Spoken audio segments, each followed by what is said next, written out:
ಹೇ ಕೃಷ್ಣ, ಎಲ್ಲರಿಗೂ ಸ್ವಾಗತ. ನಾವು ಶ್ರೀ ಚೈತನ್ಯ ಮಹಾಪ್ರಭುಗಳ ಬಗ್ಗೆ ಆ ಪುಸ್ತಕವನ್ನು ಓದ್ತಾ ಇದ್ವಿ. ಮೊದಲನೇ ಪೀಠಿಕೆ ಪರಿಚಯ ಮತ್ತು ಮೊದಲನೇ ಅಧ್ಯಾಯವನ್ನು ತಿಳ್ಕೊಂಡಿದ್ವಿ. ಈ ದಿನ ನಾವು ಎರಡನೇ ಅಧ್ಯಾಯದ ಹೆಸರು ಹದಿಹರೆಯದ ವಿದ್ವಾಂಸ. ಇದ್ರ ಬಗ್ಗೆ ನಾವು ಸಂಪೂರ್ಣವಾಗಿ ಇವತ್ತು ತಿಳ್ಕೊಳ್ಳೋಣ. ಓಂ ನಮೋ ಭಗವತೆ ವಾಸುದೇವಾಯ. ಓಂ ನಮೋ ಭಗವತೆ ವಾಸುದೇವಾಯ. ಓಂ ನಮೋ ಭಗವತೆ ವಾಸುದೇವಾಯ. ಓಂ ಅಜ್ಞಾನತಿಮಿರಾಂಧಸ್ಯ ಜ್ಞಾನಾಂಜನಶಲಾಕಯ ಚಕ್ಷುರುನ್ಮಿಲಿತಂ ಯೇನ ತಸ್ಮೈ ಶ್ರೀ ಗುರುವೇ ನಮಃ. ನಮಃ ಓಂ ವಿಷ್ಣುಪಾದಾಯ ಕೃಷ್ಣಪ್ರೇಷ್ಠಾಯ ಭೂತಲೇ ಶ್ರೀಮತೆ ಭಕ್ತಿವೇದಾಂತ ಸ್ವಾಮಿನ್ ಇತಿ ನಾಮಿನೇ. ನಮಸ್ತೆ ಸರಸ್ವತಿ ದೇವಿ ಗೌರವಾಣಿ ಪ್ರಚಾರಿಣಿ ನಿರ್ವಿಶೇಷ ಶೂನ್ಯವಾದಿ ಪಾಶ್ಚಾತ್ಯ ದೇಶತಾರಿಣಿ. ಜೈ ಶ್ರೀ ಕೃಷ್ಣ ಚೈತನ್ಯ ಪ್ರಭು ನಿತ್ಯಾನಂದ ಶ್ರೀ ಅದ್ವೈತ ಗದಾಧರ ಶಿವಾಸಾದಿ ಗೌರ ಭಕ್ತವೃಂದ. ಹರೇ ಕೃಷ್ಣ ಕೃಷ್ಣ ಕೃಷ್ಣ ಹರೇ ಹರೇ, ಹರೇ ರಾಮ ರಾಮ ರಾಮ ಹರೇ ಹರೇ. ಹರೇ ಕೃಷ್ಣ ಕೃಷ್ಣ ಕೃಷ್ಣ ಹರೇ ಹರೇ, ಹರೇ ರಾಮ ರಾಮ ರಾಮ ಹರೇ ಹರೇ. ಹರೇ ಕೃಷ್ಣ. ಮತ್ತೊಮ್ಮೆ ಎಲ್ಲರಿಗೂ ಸ್ವಾಗತ. ಅಧ್ಯಾಯ 2, ಹದಿಹರೆಯದ ವಿದ್ವಾಂಸ. ಜಗನ್ನಾಥ ಮಿಶ್ರರು ತೀರಿ ಹೋದ ಬಳಿಕ ನಿಮಾಯಿಯ ತುಂಟತನ ತಗ್ಗಿತು. ಬ್ರಾಹ್ಮಣರಿಗೆ ವಿಧಿತವಾಗಿರುವ ಕರ್ತವ್ಯಗಳನ್ನು ನಿಷ್ಠೆಯಿಂದ ಪಾಲಿಸತೊಡಗಿದ. ಅವನು ಸಂಧ್ಯಾವಂದನೆ ಮೊದಲಾದವುಗಳನ್ನು ನಿಯಮಿತವಾಗಿ ಮಾಡತೊಡಗಿದನು ಹಾಗೂ ಅಧಾರ್ಮಿಕರ ಸಂಘದಿಂದ ದೂರವಿರತೊಡಗಿದನು. ಸಂಸ್ಕೃತವನ್ನು ಕಲಿಸುವುದಕ್ಕಾಗಿ ಪಾಠಶಾಲೆಯೊಂದನ್ನು ಪ್ರಾರಂಭಿಸಿದ. ಅವನು ತನ್ನ ವಿದ್ಯಾರ್ಥಿಗಳು ಉನ್ನತ ಮಟ್ಟಗಳಲ್ಲಿ ಪಾಲಿಸಬೇಕೆಂದು ಒತ್ತಾಯಿಸಿದನು. ಯಾವುದೇ ವಿದ್ಯಾರ್ಥಿಯು ತಿಲಕವಿಲ್ಲದೆ ಪಾಠಶಾಲೆಗೆ ಬಂದರೆ ತಿಲಕ ಧರಿಸಿಕೊಂಡ ಬಳಿಕವೇ ಬರುವಂತೆ ಅವರನ್ನು ತಮ್ಮ ಮನೆಗಳಿಗೆ ಕಳಿಸುತ್ತಿದ್ದನು. ತನ್ನ ವ್ಯಾಸಂಗದಲ್ಲಿ ಶ್ರಮಾಶೀಲನಾಗಿದ್ದನು. ನಿಮಾಯಿಯು ನಿರಾರ್ಥಕ ಹರಟೆಯಲ್ಲಿ ಸಮಯವನ್ನು ಎಂದೂ ವ್ಯರ್ಥ ಮಾಡುತ್ತಿರಲಿಲ್ಲ ಹಾಗೂ ಮಹಿಳೆಯರನ್ನು ವಿಷಯಾಸಕ್ತಿಯಿಂದ ನೋಡುವುದಾಗಲಿ ಅವರೊಡನೆ ಸರಸವಾಡುವುದಾಗಲಿ ಎಂದೂ ಮಾಡುತ್ತಿರಲಿಲ್ಲ. ಅಂದರೆ ನಮಗೆ ಆ ಒಂದು ಹದಿಹರೆಯದ ಆ ಒಂದು ಚಿಕ್ಕ ವಯಸ್ಸಿನಲ್ಲಿ ಹೇಗೆ ನಿಮಾಯಿ ಇದ್ರು ಅನ್ನೋದನ್ನ ನಮ್ಗೆ ಇಲ್ಲಿ ತಿಳಿಸ್ಕೊಡ್ತಾ ಇದ್ರೆ. ನಿಮಾಯಿಗ ತಂದೆ ತೀರೋ ಬಳಿಕ ನಿಮಾಯಿ ತನ್ನ ತುಂಟುತನ ಅಂದರೆ ತಂದೆ ಇರೋ ಬಳಿಗೆ ಅವನಿಗೆ ತುಂಟುತನ ಅನ್ನೋದು ತುಂಬಾನೇ ಇತ್ತು. ಆಮೇಲೆ ಆ ತುಂಟುತನ ಅನ್ನೋದು ಕಡಿಮೆ ಆಗ್ತಾ ಬಂತು. ಬ್ರಾಹ್ಮಣರಿಗೆ ಹೇಗೆ ಅವರ ಕರ್ತವ್ಯಗಳನ್ನು ನಿಷ್ಠೆಯಿಂದ ಪಾಲಿಸಬೇಕೋ ಆ ರೀತಿಯಲ್ಲಿ ಇವರು ಪಾಲಿಸತೊಡಗಿದ್ರು ನಿಮಾಯಿ. ಮತ್ತೆ ಸಂಧ್ಯಾ ವಂದನೆ ಮೊದಲಾದ ನಿಯಮಿತ ಕರ್ತವ್ಯಗಳನ್ನ ಮಾಡತೊಡಗಿದ್ರು. ಯಾರು ಅಧಾರ್ಮಿಕರಿದ್ರು ಆ ಧಾರ್ಮಿಕ ಸಂಘದಿಂದ ಅವರು ತುಂಬಾ ದೂರ ಇರೋದಕ್ಕೆ ತೊಡಿಕೊಂಡ್ರು. ಸಂಸ್ಕೃತವನ್ನು ಕಲಿಸೋದಕ್ಕಾಗಿ ಒಂದು ಪಾಠಶಾಲೆಯನ್ನು ಪ್ರಾರಂಭಿಸಿದ್ರು. ಆ ಪಾಠಶಾಲೆಯಲ್ಲಿ ವಿದ್ಯಾರ್ಥಿಗಳು ಉನ್ನತ ಮಟ್ಟದಲ್ಲಿ ಇರಬೇಕು ಅನ್ನೋದು ಅವರ ಆಸೆ ಆಗಿತ್ತು. ಮತ್ತೆ ಆ ಶಾಲೆಗೆ ಬರುವಂಥ ಎಲ್ಲ ವಿದ್ಯಾರ್ಥಿಗಳು ತಿಲಕವನ್ನೇ ಧರಿಸ್ಕೊಂಡು ಬರಬೇಕಾಗಿತ್ತು. ಯಾರಾದರೂ ತಿಲಕವನ್ನು ಧರಿಸ್ಕೊಂಡು ಬಂದಿಲ್ಲ ಅಂತಂದರೆ ಮತ್ತೆ ಅವರನ್ನು ಮನೆಗೆ ಕಳಿಸಿ ಧರಿಸ್ಕೊಂಡು ಬಂದ ಮೇಲೇ ಅವರು ಏನು ಮಾಡ್ತಿದ್ರು, ಆ ಶಾಲೆಯಲ್ಲಿ ಪಾಠವನ್ನು ಪ್ರಾರಂಭ ಮಾಡ್ತಾಯಿದ್ರು. ತನ್ನ ವ್ಯಾಸಂಗದಲ್ಲಿ ಅವರು ಕಲಿತಿದ್ದಂಥ ವ್ಯಾಸಂಗದಲ್ಲಿ ಶ್ರಮಾಶೀಲನಾಗಿ ನಿಮಾಯಿಯು ನಿರಾರ್ಥಕ ಹರಟೆಯಲ್ಲಿ ಯಾವುದೇ ರೀತಿಯ ಸಮಯನ ಅವರು ವ್ಯರ್ಥ ಮಾಡ್ತಾ ಇರಲಿಲ್ಲ. ಹಾಗೂ ಮಹಿಳೆಯರಾಗಲಿ ಬೇರೆಯವ್ರ ಜೊತೆ ಸರಸ ಆಡೋದಾಗಲಿ ಎಂದೂ ಕೂಡ ಅವರು ಮಾಡ್ತಾ ಇರಲಿಲ್ಲ. ಅಂದರೆ ಸಮಯವನ್ನು ಯಾವುದೇ ರೀತಿಯಲ್ಲೂ ಕೂಡ ಅವರು ವ್ಯರ್ಥ ಆಗೋದಕ್ಕೆ ಬಿಡ್ತಾ ಇರಲಿಲ್ಲ. ಆ ರೀತಿಯಲ್ಲಿ ಅವರ ಜೀವನ ಅನ್ನೋದು ನಡೀತಾ ಇತ್ತು. ನವದ್ವೀಪದ ಅನೇಕ ಪಂಡಿತರೊಂದಿಗೆ ಚರ್ಚೆ ಮಾಡುವುದರಲ್ಲಿ ನಿಮಾಯಿಯು ಆನಂದ ಪಡುತ್ತಾ ಇದ್ದ. ಅಂದರೆ ನವದ್ವೀಪದಲ್ಲಿ ಎಷ್ಟೋ ಜನ ಪಂಡಿತರಿದ್ದು ಆ ಪಂಡಿತರ ಜೊತೆ ಚರ್ಚೆ ಮಾಡೋದು ಅಂತಂದರೆ ನಿಮಾಯಿಗೆ ತುಂಬ ಆನಂದವನ್ನು ಕೊಡ್ತಾಯಿತ್ತು. ಅವನು ಎಷ್ಟು ಚುರುಕಾಗಿದ್ದನೆಂದರೆ ಇತರರು ಅವನನ್ನು ಭೇಟಿ ಮಾಡಲು ಭಯಪಡ್ತಾಯಿದ್ರು. ಯಾವಾಗ ನಿಮಾಯಿ ಅಷ್ಟು ಸುಂದರವಾಗಿ ಉತ್ತರಗಳನ್ನ ಕೊಡ್ತಾಯಿದ್ರೋ ಬೇರೆ ಪಂಡಿತರು ಇವ್ರ ಜೊತೆ ಮಾತಾಡೋದಕ್ಕೆ ತುಂಬ ಭಯವನ್ನು ಪಡ್ತಾಯಿದ್ರು. ಅಷ್ಟು ಕೂಡ ಚುರುಕಾಗಿದ್ದರು. ಅವನು ಒಂದು ಹೇಳಿಕೆಯನ್ನು ನೀಡಿ ಅದರ ವಿರುದ್ಧ ವಾದಿಸುವಂತೆ ಪಂಡಿತರಿಗೆ ಸವಾಲೆಸೆಯುತ್ತಿದ್ದರು. ಅಂದರೆ ಒಂದು ಹೇಳಿಕೆಯನ್ನು ಕೊಟ್ಟು ಅದರ ವಿರುದ್ಧವಾಗಿ ನೀವು ಮಾತಾಡಿ ಅಂತ ಆ ಪಂಡಿತರಿಗೆ ಏನು ಮಾಡ್ತಾಯಿದ್ರು, ನಿಮಗೆ ಸವಾಲನ್ನು ಒಡ್ತಾಯಿದ್ರು. ಅವರು ಅದರ ವಿರುದ್ಧ ವಾದವನ್ನು ನೀಡಿದ ಬಳಿಕ ಅವನು ಮತ್ತೊಂದು ವಾದದಿಂದ ಪರಾಜಯಗೊಳಿಸ್ತಿದ್ರು. ಒಂದು ಪ್ರಶ್ನೆಯನ್ನು ಕೊಟ್ಟು ಅದಕ್ಕೆ ವಾದ ಮಾಡಿ ಅಂದರೆ ಆ ವಾದವನ್ನು ಅವ್ರು ಮಾಡಿದ ಮೇಲೆ ಅದಕ್ಕೆ ಮತ್ತೊಂದು ಉತ್ತರವನ್ನು ಕೊಟ್ಟು ಅದನ್ನು ಇವರೇ ಜಯವನ್ನು ಸಾಧಿಸ್ತಾ ಇದ್ರು. ಆ ರೀತಿಯಲ್ಲಿ ಅಷ್ಟು ಚುರುಕಾಗಿ ನಿಮಾಯಿ ಇದ್ರು. ತನ್ನ ಹೊಸದಾದ ವಾದವನ್ನು ವಿರೋಧಿಸುವಂತೆ ಸವಾಲೊಡ್ಡುತ್ತಿದ್ದರು. ಮತ್ತೆ ಹೊಸದಾಗಿ ಉತ್ತರ ಕೊಟ್ಟ ಆ ವಾದವನ್ನು ವಿರೋಧಿಸಿ ಸವಾಲೊಡ್ತಾ ಇದ್ರು. ಆದರೆ ಯಾರಿಗೂ ಅವನನ್ನು ಜಯಿಸಲಾಗುತ್ತಿರಲಿಲ್ಲ. ಅಂದರೆ ನಿಮಾಯಿನ ಜಯಿಸೋದಕ್ಕೆ ಸಾಧ್ಯನೇ ಆಗ್ತಾ ಇರಲಿಲ್ಲ. ಹೀಗಾಗಿ ತನ್ನ ವಾದವನ್ನು ತಾನೇ ಸ್ವತಃ ಹಿಮ್ಮೆಟ್ಟಿಸುತ್ತಿದ್ದನು. ಆಗ ನಿಮಾಯಿ ಏನು ಮಾಡ್ತಿದ್ರು, ಅವ್ರ ವಾದವನ್ನು ಅವರೇ ನಿಲ್ಲಿಸ್ತಾ ಇದ್ರು. ಅಲ್ಪ ಸಮಯದಲ್ಲಿ ನಿಮಾಯಿ ಪಂಡಿತ್ ಎಂದು ಪ್ರಖ್ಯಾತವಾದರು. ನಿಮಾಯಿ ಅಂದರೆ ಇನ್ನು ಚಿಕ್ಕ ವಯಸ್ಸಿನಲ್ಲಿ ನಿಮಾಯಿ ಪಂಡಿತ್ ಅಂತ ಪ್ರಖ್ಯಾತ ಆದರು. ಅವನು ಯುವ ವಿದ್ವಾಂಸನೋರ್ವನ ಅಹಂಕಾರವನ್ನು ಪ್ರದರ್ಶಿಸತೊಡಗಿದನು. ಶಿವಾಸ ಪಂಡಿತರೆಂಬ ನವದ್ವೀಪದ ಓರ್ವ ವೈಷ್ಣವರು ನಿಮಾಯಿಯನ್ನು ಗಂಗಾ ನದಿ ಎಡಗಿನ ಹಾದಿಯಲ್ಲಿ ಒಮ್ಮೆ ಭೇಟಿ ಮಾಡಿದರು. ಒಬ್ಬ ಶಿವಾಸ ಪಂಡಿತರಂತ ಅವರು ನವದ್ವೀಪದ ಓರ್ವ ವೈಷ್ಣವರಲ್ಲಿ ಒಬ್ಬರಾಗಿದ್ದರು. ನಿಮಾಯಿಯನ್ನ ಭೇಟಿ ಮಾಡೋದಕ್ಕೆ ಅಂತ ಅವರು ಒಮ್ಮೆ ಆ ಗಂಗಾ ನದಿ ಹಾದಿಯಲ್ಲಿ ಒಮ್ಮೆ ಭೇಟಿಯನ್ನು ಮಾಡಿದರು. ನನ್ನ ಪ್ರಿಯ ನಿಮಾಯಿಯೇ, ನಿನ್ನ ಬಗ್ಗೆ ಎಲ್ಲವೂ ಶ್ಲಾಘನೀಯವೇ ಸರಿ. ನೀನು ಗೌರವಾನ್ವಿತ ಬ್ರಾಹ್ಮಣ ಕುಟುಂಬಕ್ಕೆ ಸೇರಿದವನಾಗಿದ್ದು ವ್ಯಾಸಂಗದಲ್ಲಿ ಹಾಗೂ ಧಾರ್ಮಿಕ ಕರ್ತವ್ಯಗಳಲ್ಲಿ ಉತ್ಕೃಷ್ಟನಾಗಿರುವೆ. ನೀನು ವೈಷ್ಣವನಾದರೆ ಮಾತ್ರ ನಿನ್ನ ವಿದ್ಯೆ, ಕುಲೀನ, ಮನೆತನ ಮತ್ತೆಲ್ಲವೂ ಪರಿಪೂರ್ಣವಾಗುತ್ತದೆ. ಶ್ರೀಕೃಷ್ಣನ ಆರಾಧನೆಯ ವಿನಃ ನಿನ್ನ ಎಲ್ಲ ವ್ಯಾಸಂಗವು ವ್ಯರ್ಥವೆಂದು ನನಗೆ ತಿಳಿದಿಲ್ಲವೇ? ಪಾಂಡಿತ್ಯದ ಗುರಿಯು ಕೃಷ್ಣ. ನಿನ್ನ ಜೀವನವನ್ನು ಕೃಷ್ಣನಿಗೆ ಸಮರ್ಪಿಸದೆ ಸುಮ್ಮನೆ ಜ್ಞಾನಾರ್ಜನೆ ಮಾಡಿದರೆ ನೀನು ಅಹಂಕಾರಿಯಾಗುವೆ ಎಂದು ವಿನಂತಿಸಿದರು. ನಿಮಾಯು, ನನ್ನ ಪ್ರೀತಿಯ ಶ್ರೀವಾಸರೇ, ನನಗೆ ನಿಮ್ಮಂಥ ಶುದ್ಧ ಭಕ್ತರ ಆಶೀರ್ವಾದ ಮತ್ತು ಸಾಂಗತ್ಯ ಸಿಕ್ಕರೆ ನಾನು ಕೃಷ್ಣ ಭಕ್ತಿಯನ್ನು ಖಂಡಿತವಾಗಿಯೂ ಬೆಳೆಸಿಕೊಳ್ಳಬಲ್ಲೆ ಅಂದರು. ಅಂದರೆ ಆ ಪಂಡಿತ ಇವರನ್ನು ಭೇಟಿ ಮಾಡಿದ್ರಲ್ಲ ಗಂಗಾ ನದಿಯ ಹಾದಿಯಲ್ಲಿ, ಅವರು ಹೇಳ್ತಾ ಇದ್ದಾರೆ, ನಿನ್ನ ಎಷ್ಟೊಂದು ಅಂದರೆ ನನ್ನ ಪ್ರೀತಿಯ ಅವರು ಅಷ್ಟು ಗೌರವ ಕೊಟ್ಟು ಹೇಳ್ತಾ ಇದ್ದಾರೆ, ನಿನ್ನ ಬಗ್ಗೆ ಎಲ್ಲ ವಿಷಯವನ್ನ ನಾನು ತಿಳಿದಿದ್ದೀನಿ. ನೀನು ಗೌರವ ಬ್ರಾಹ್ಮಣ ಕುಟುಂಬಕ್ಕೆ ಸೇರಿದವನಾಗಿದೆಯಾ, ನಿನ್ನ ಆಸಂಗದಲ್ಲಿ ಧಾರ್ಮಿಕ ಕರ್ತವ್ಯಗಳಲ್ಲಿ ನೀನು ತುಂಬ ನಿಷ್ಠೆಯಿಂದ ಇದೆಯಾ, ನೀನು ಇಷ್ಟೆಲ್ಲ ಜ್ಞಾನವನ್ನು ನೀನು ಮಾಡ್ತಾ ಇದೆಯೋ ಅದು ಏನಾಗಿದ್ದರೆ ನೀನು ವೈಷ್ಣವನಾದರೆ ಮಾತ್ರ ಅದು ಪರಿಪೂರ್ಣವಾಗುತ್ತೆ ಅಂತ ಹೇಳ್ತಾರೆ.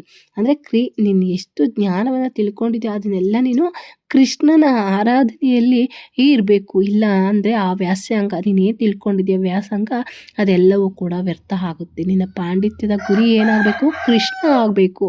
ಇಲ್ಲ ಅಂದರೆ ನೀನು ಅಹಂಕಾರಿ ಆಗ್ತೀಯ. ಯಾಕೆ ಅಂದರೆ ಕೃಷ್ಣನನ್ನು ನಂಬಿಲ್ಲ ಅಂದರೆ ಅಲ್ಲಿ ಅಹಂಕಾರಿ ಅನ್ನೋದಾಗುತ್ತೆ ಅಂತ ಹೇಳ್ತೇನೆ.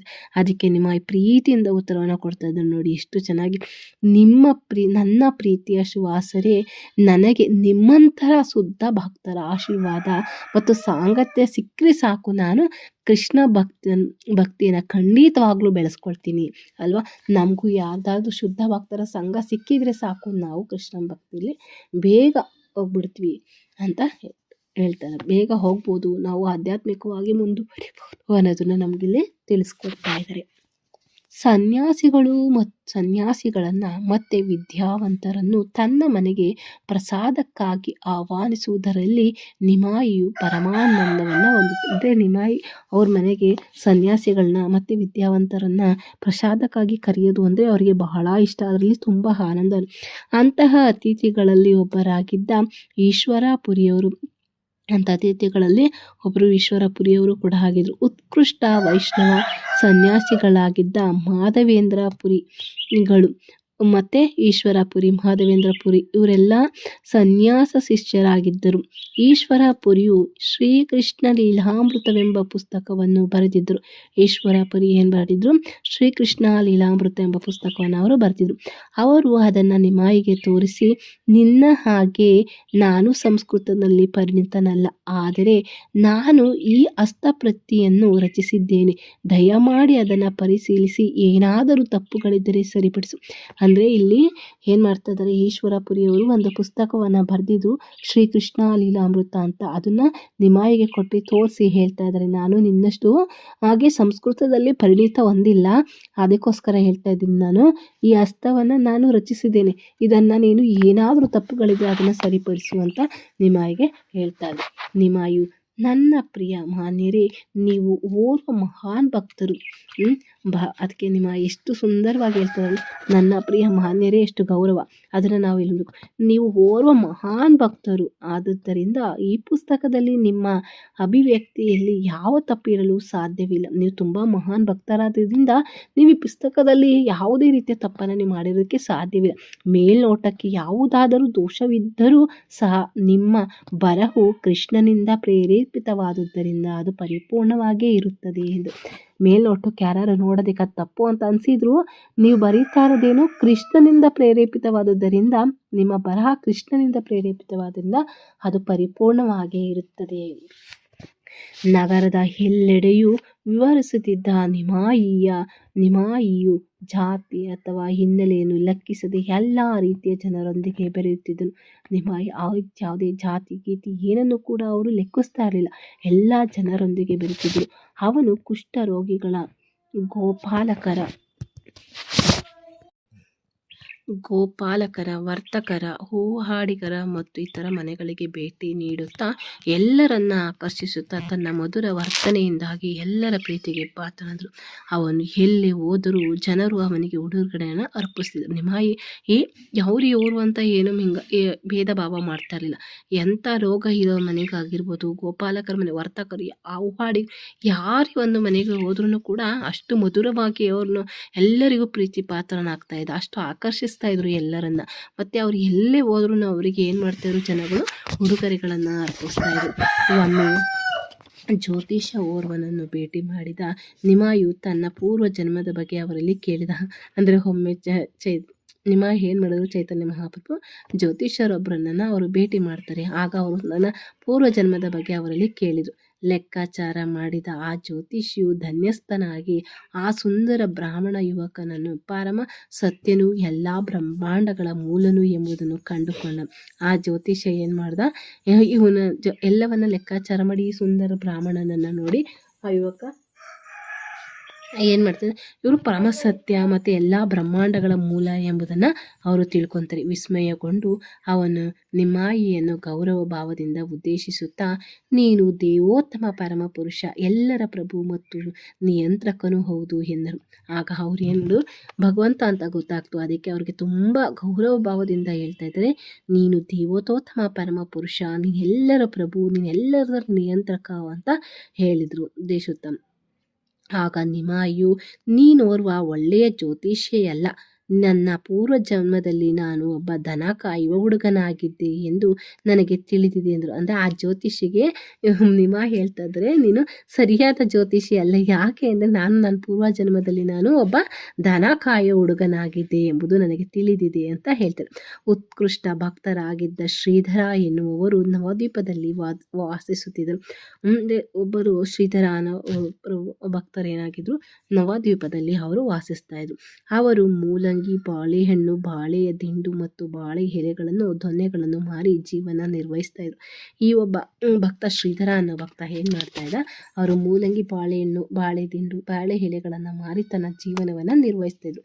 ಅವರಿಗೆ ದೊರಕುತ್ತಿದ್ದ ಕ್ಷುಲ್ಲಕ ಸಂಪಾದನೆಯನ್ನು ಹೊರತಾಗಿಯೂ ಅವರು ಅದರ ಅರ್ಧ ಭಾಗವನ್ನು ಗಂಗಾ ಮಾತೆ ಪೂಜೆಗೆ ಎಂದು ಅಂದರೆ ಅವರಿಗೆ ಸ್ವಲ್ಪನೇ ಒಂದು ಸಂಪಾದನೆ ಸಿಗ್ತಾಯಿತ್ತು, ಅದರಲ್ಲಿ ಅರ್ಧ ಭಾಗವನ್ನು ಅವ್ರು ಏನು ಮಾಡ್ತಾಯಿದ್ರು, ಗಂಗಾ ಮಾತೆಯ ಪೂಜೆಗೆ ಉಪಯೋಗಿಸ್ತಿದ್ರು.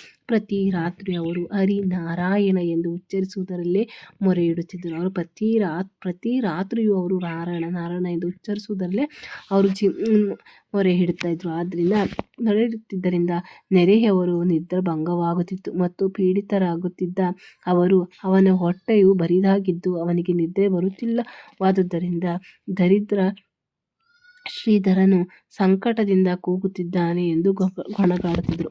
ಅವರು ಭಗವಂತನ ನಾಮ ಹೇಳಿದರೆ ಅಕ್ಕಪಕ್ಕ ರಾತ್ರಿ ಇಡೀ ಪೂರ್ತಿ ಹೇಳೋರಲ್ಲ, ಹಾಗಾಗಿ ಅವ್ರಿಗೆ ಏನಾಗ್ತಿತ್ತು, ಅಕ್ಕಪಕ್ಕ ಮನೆಯವರಿಗೆ ನಿದ್ದೆ ಭಂಗ ಆಗ್ತಾಯಿತ್ತಂತೆ. ಅದಕ್ಕೆ ಅವ್ರು ಏನು ಹೇಳ್ತಾಯಿದ್ರು, ಈ ಪೀಡಿತ ಅಂದರೆ ಅವರಿಗೆ ಹೊಟ್ಟೆಗೆ ಊಟ ಇಲ್ಲದೇ ಆ ನಿದ್ದೆ ಬರ್ತಾ ಇಲ್ಲ ಅವ್ರಿಗೆ, ಅಂದರೆ ನಿದ್ರಾ ಭಂಗವಾಗಿ ಪೀಡಿತರಾಗ್ತಿದ್ದರಿಂದ ಅವ್ರು ಹೇಳ್ತಾಯಿದ್ರು, ಇವನ ಸಂಪಾದನೆಯಲ್ಲಿ ಹೊಟ್ಟೆ ಬರಿದಾಗಿದೆ, ಅವನಿಗೆ ಸಾಕಾಗ್ತಾ ಇಲ್ಲ ಹಣ. ಹಾಗಾಗಿ ಅವನೇನು ಮಾಡ್ತಾಯಿದ್ದಾನೆ, ಸಂಕಟದಿಂದ ಕೂಗಾಡ್ತಾ ಇದ್ದಾನೆ ಅಂತ ಗೊಣಗಾಗ್ತಾ ಇದ್ರು ಅಕ್ಕಪಕ್ಕದವರು. ನಿಮಾಯು ಶ್ರೀಧರನನ್ನು ಬಹಳವಾಗಿ ಇಷ್ಟಪಡುತ್ತಿದ್ದನು. ಅಂದರೆ ಚೈತನ್ಯ ಮಹಾಪ್ರಭುಗೆ ಶ್ರೀಧರ ಅಂದರೆ ಬಹಳ ಇಷ್ಟ. ಆದರೂ ಅವನು ಅವರಿಗೆ ಆಗಾಗ ಕಾಟ ಕೊಡುತ್ತಿದ್ದನು. ಅಂದರೆ ನಿಮಾಯಿ ಶ್ರೀಧರ ಪ್ರಭುಗೆ ಅವಾಗವಾಗ ಕಾಟವನ್ನು ಕೊಡ್ತಾ ಇದ್ದ, ಯಾಕೆಂದರೆ ಭಕ್ತ ಅಲ್ಲ ಅದಕ್ಕೆ. ಅವನು ಅವರಿಂದ ತರಕಾರಿಗಳನ್ನು ಕಸಿದುಕೊಳ್ಳುತ್ತಿದ್ದನು ಮತ್ತು ಆ ತರಕಾರಿಯ ಮೌಲ್ಯಕ್ಕಿಂತ ಬಹಳ ಕಡಿಮೆ ಬೆಲೆಯನ್ನು ಕೊಡುತ್ತಿದ್ದನು. ಅಂದರೆ ತರಕಾರಿ ಎಲ್ಲ ನಿಮಾಯಿ ಅವ್ರ ಹತ್ರ ತಗೊಂಡ್ರೆ ಎಷ್ಟು ಬೆಲೆ ಇದೆ ಅದಕ್ಕಿಂತ ಕಡಿಮೆ ಬೆಲೆಯನ್ನು ಅವರು ಕೊಡ್ತಾರೆ. ಒಮ್ಮೆ ಅವನು ಶ್ರೀಧರನನ್ನು ಕುರಿತು, ನೀವು ಲಕ್ಷ್ಮೀನಾರಾಯಣನನ್ನು ಏಕೆ ಪೂಜಿಸುತ್ತೀರಾ? ಅಂತಹ ಅತಿಶಯವಾದ ಆರಾಧನೆಯ ಅವಶ್ಯಕತೆಯಾದರೂ ಏನು? ಅವರು ನಿಮಗೆ ಏನು ಕೊಡುತ್ತಿಲ್ಲ. ನೀವು ಎಂಥ ಬಡ ಮನುಷ್ಯ. ನೀವು ಎಷ್ಟೊಂದು ಶಿಥಿಲಗೊಂಡಿರುವ ಮನೆಯಲ್ಲಿ ವಾಸಿಸುತ್ತಿರುವಿರಿ. ನೀವು ದೇವತೆಗಳಲ್ಲಿ ಏಕೆ ಯೋಚಿಸಬಾರದು? ಅವರು ನಿಮಗೆ ಸಹಾಯ ಮಾಡಬಹುದು ಎಂದು ಚೈತನ್ಯ ಮಹಾಪ್ರಭು ಆತ ದುಡ್ಡು ಕೊಡ್ತಾ ಇರಲಿಲ್ಲ. ಮತ್ತೆ ಅವರಿಗೆ ಪ್ರಶ್ನೆಯನ್ನು ಕೇಳ್ತಾ ಇದ್ದಾರೆ, ನೀವು ಲಕ್ಷ್ಮೀನಾರಾಯಣನನ್ನು ಯಾಕೆ ಪೂಜಿಸ್ತೀರಾ? ಅಂತ ಅತಿಶಯವಾದ ಆರಾಧನೆ ಅವಶ್ಯಕತೆ ನಿಮ್ಗೆ ಏನಾಯ್ತು? ಅವ್ರನ್ನೇ ಪೂಜೆ ಮಾಡೋಂಥ ಅವಶ್ಯಕತೆ ಅಂತೆ. ಅವ್ರು ನಿಮ್ಗೇನು ಕೊಡ್ತಾ ಇಲ್ವಲ್ಲ. ನೀವು ಎಂಥ ಬಡ ಮನುಷ್ಯ ಆಗಿದ್ದೀರಾ, ಮತ್ತು ನೀವು ಇಷ್ಟೊಂದು ಕ್ಷೇತ್ರಗೊಂಡಿರುವಂಥ ಆ ಮನೆಯಲ್ಲಿ ವಾಸ ಮಾಡ್ತಾ ಇದ್ದೀರಾ. ನೀವು ಯಾಕೆ ಇವ್ರನ್ನ ಬಿಟ್ಟು ದೇವತೆಗಳಲ್ಲಿ ಯಾಕೆ ಯೋಚಿಸಬಾರ್ದು? ಮತ್ತು ಅವ್ರು ನಿಮ್ಗೆ ಏನಾದರೂ ಸಹಾಯ ಮಾಡ್ಬೋದಲ್ವಾ ಅಂತ ನಿಮಾಯಿ ಅವರನ್ನು ಪ್ರಶ್ನೆಯನ್ನು ಮಾಡ್ತಾರೆ. ಆಗ ಶ್ರೀಧರರು, ನನ್ನ ಪ್ರೀತಿಯ ನಿಮಾಯಿ ಪಂಡಿತನೇ, ಸಮಯವು ಯಾರನ್ನೂ ಗೌರವಿಸುವುದಿಲ್ಲ. ಒಬ್ಬ ಶ್ರೀಮಂತನಾಗಿರಬಹುದು ಅಥವಾ ಬಡವನಾಗಿರಬಹುದು, ಪ್ರಾಣಿ ಅಥವಾ ಪಕ್ಷಿಯಾಗಿರಬಹುದು, ಆದರೆ ಅವನ ಹಿಂದಿನ ಕರ್ಮಗಳ ಫಲವನ್ನು ಅನುಭವಿಸುವುದರಲ್ಲಿ ಕಾಲವು ಅವನನ್ನು ಖಂಡಿತವಾಗಿಯೂ ತೊಡಗಿಸುತ್ತದೆ. ಅಂದರೆ ಆಗ ಅದಕ್ಕೆ ಪ್ರಶ್ನೆ ಉತ್ತರವಾಗಿ ಶ್ರೀಧರನವರು ಪಂಡಿತ ಹೇಳ್ತಾ ಇದ್ದಾರೆ, ಅಂದರೆ ಮಹಾಭಕ್ತ ಹೇಳ್ತಿದ್ದಾರೆ, ನನ್ನ ಪ್ರೀತಿ ನಿಮಾಯಿ ಎಷ್ಟು ಪ್ರೀತಿಯಿಂದ ಭಗವಂತನನ್ನು ಕರಿತಿದ್ದಾರೆ. ನನ್ನ ಪ್ರೀತಿಯ ನಿಮಾಯಿ ಪಂಡಿತನೇ, ಸಮಯ ಅನ್ನೋದು ಅಂದರೆ ಕಾಲ ಅನ್ನೋದು ಯಾರನ್ನ ಗೌರವಿಸುವುದಿಲ್ಲ. ಒಬ್ಬ ಶ್ರೀಮಂತ ಆಗಿರ್ಬೋದು ಅಥವಾ ಒಬ್ಬ ಬಡವನಾಗಿರ್ಬೋದು ಅಥವಾ ಪ್ರಾಣಿ ಆಗಿರ್ಬೋದು, ಪಕ್ಷಿ ಆಗಿರ್ಬೋದು, ಆದರೆ ಅವನು ತನ್ನ ಹಿಂದಿನ ಕರ್ಮಗಳ ಫಲವನ್ನು ಅನುಭವಿಸುವುದರಲ್ಲಿ ಕಾಲವನ್ನು ಅವನು ಖಂಡಿತವಾಗಿ ತೊಡಗಿಸ್ತಾನೆ. ಆ ಸಮಯವನ್ನು ಅವನು ಅದರಲ್ಲಿ ತೊಡಗಿಸಲೇಬೇಕು. ಮನುಷ್ಯ ಮತ್ತು ಪ್ರಾಣಿಗಳು ಆಹಾರ, ನಿದ್ರೆ, ಭಯ, ಮೈಥುನಗಳು ಸಂತೋಷವನ್ನು ಪಡುತ್ತಾರೆ. ಅಂದರೆ ಮನುಷ್ಯ ಪ್ರಾಣಿಗಳಿಗೂ ಏನು ವ್ಯತ್ಯಾಸ ಇಲ್ಲ. ಮನುಷ್ಯನು ಕೂಡ ಆಹಾರ, ನಿದ್ರೆ, ಭಯ, ಮೈಥುನ ಇವುಗಳಲ್ಲಿ ಸಂತೋಷ ಪಡ್ತಾನೆ. ಪ್ರಾಣಿಗಳು ಕೂಡ ಹಾಗೇನೆ ಮಾಡ್ತಾರೆ. ಆದರೆ ಭಗವಾನ್ ಹರಿಯನ್ನು ಮನುಷ್ಯರು ಮಾತ್ರ ಅಲ್ವಾ. ಆದರೆ ಭಗವಾನ್ ಶ್ರೀಹರಿಯನ್ನು ಪೂಜಿಸಬೇಕು ಅಂದರೆ ಅದು ಪ್ರಾಣಿ ಪಕ್ಷಿಗಳಿಗೆ ಆಗೋದಿಲ್ಲ, ಅದು ಮನುಷ್ಯರು ಮಾತ್ರ ಪೂಜಿಸಬಲ್ಲರು. ಆದ್ದರಿಂದ ಶ್ರೀಕೃಷ್ಣನನ್ನು ಪೂಜಿಸಿದ ಮನುಷ್ಯರು ಪ್ರಾಣಿಗಳಿಗಿಂತ ಉತ್ತಮರೇನೂ ಅಲ್ಲ. ಹಾಗಾಗಿ ಭಗವಂತ ಶ್ರೀಹರಿನ ಪೂಜನೆ ಮಾಡದೇ ಇರುವಂಥ ಮನುಷ್ಯರು ಪ್ರಾಣಿಗಳಿಗಿಂತ ಉತ್ತಮರೇನಲ್ಲ ಅವರು. ಆದುದರಿಂದಲೇ ನಾನು ನನ್ನ ಮನೆಯ ಬಗ್ಗೆ ಅಥವಾ ಭೌತಿಕ ಸ್ಥಿತಿಯ ಬಗ್ಗೆ ಕಾಳಜಿ ವಹಿಸುತ್ತಿಲ್ಲ. ಯಾವುದೇ ಪ್ರಾಪಂಚಿಕ ಅಪೇಕ್ಷೆ ಇಲ್ಲದೆ ನಾನು ಕೃಷ್ಣನನ್ನು ಪೂಜಿಸುತ್ತಿರುವೆ ಎಂದು. ಅಂದರೆ ನನಗೆ ಯಾವುದೇ ರೀತಿಯ ಭೌತಿಕ ಸ್ಥಿತಿ ಬಗ್ಗೆ ಆಗಲಿ, ಕೌಟುಂಬಿಕ ಜೀವನದ ಬಗ್ಗೆ ನನಗೆ ಕಾಳಜಿ ಅನ್ನೋದಿಲ್ಲ.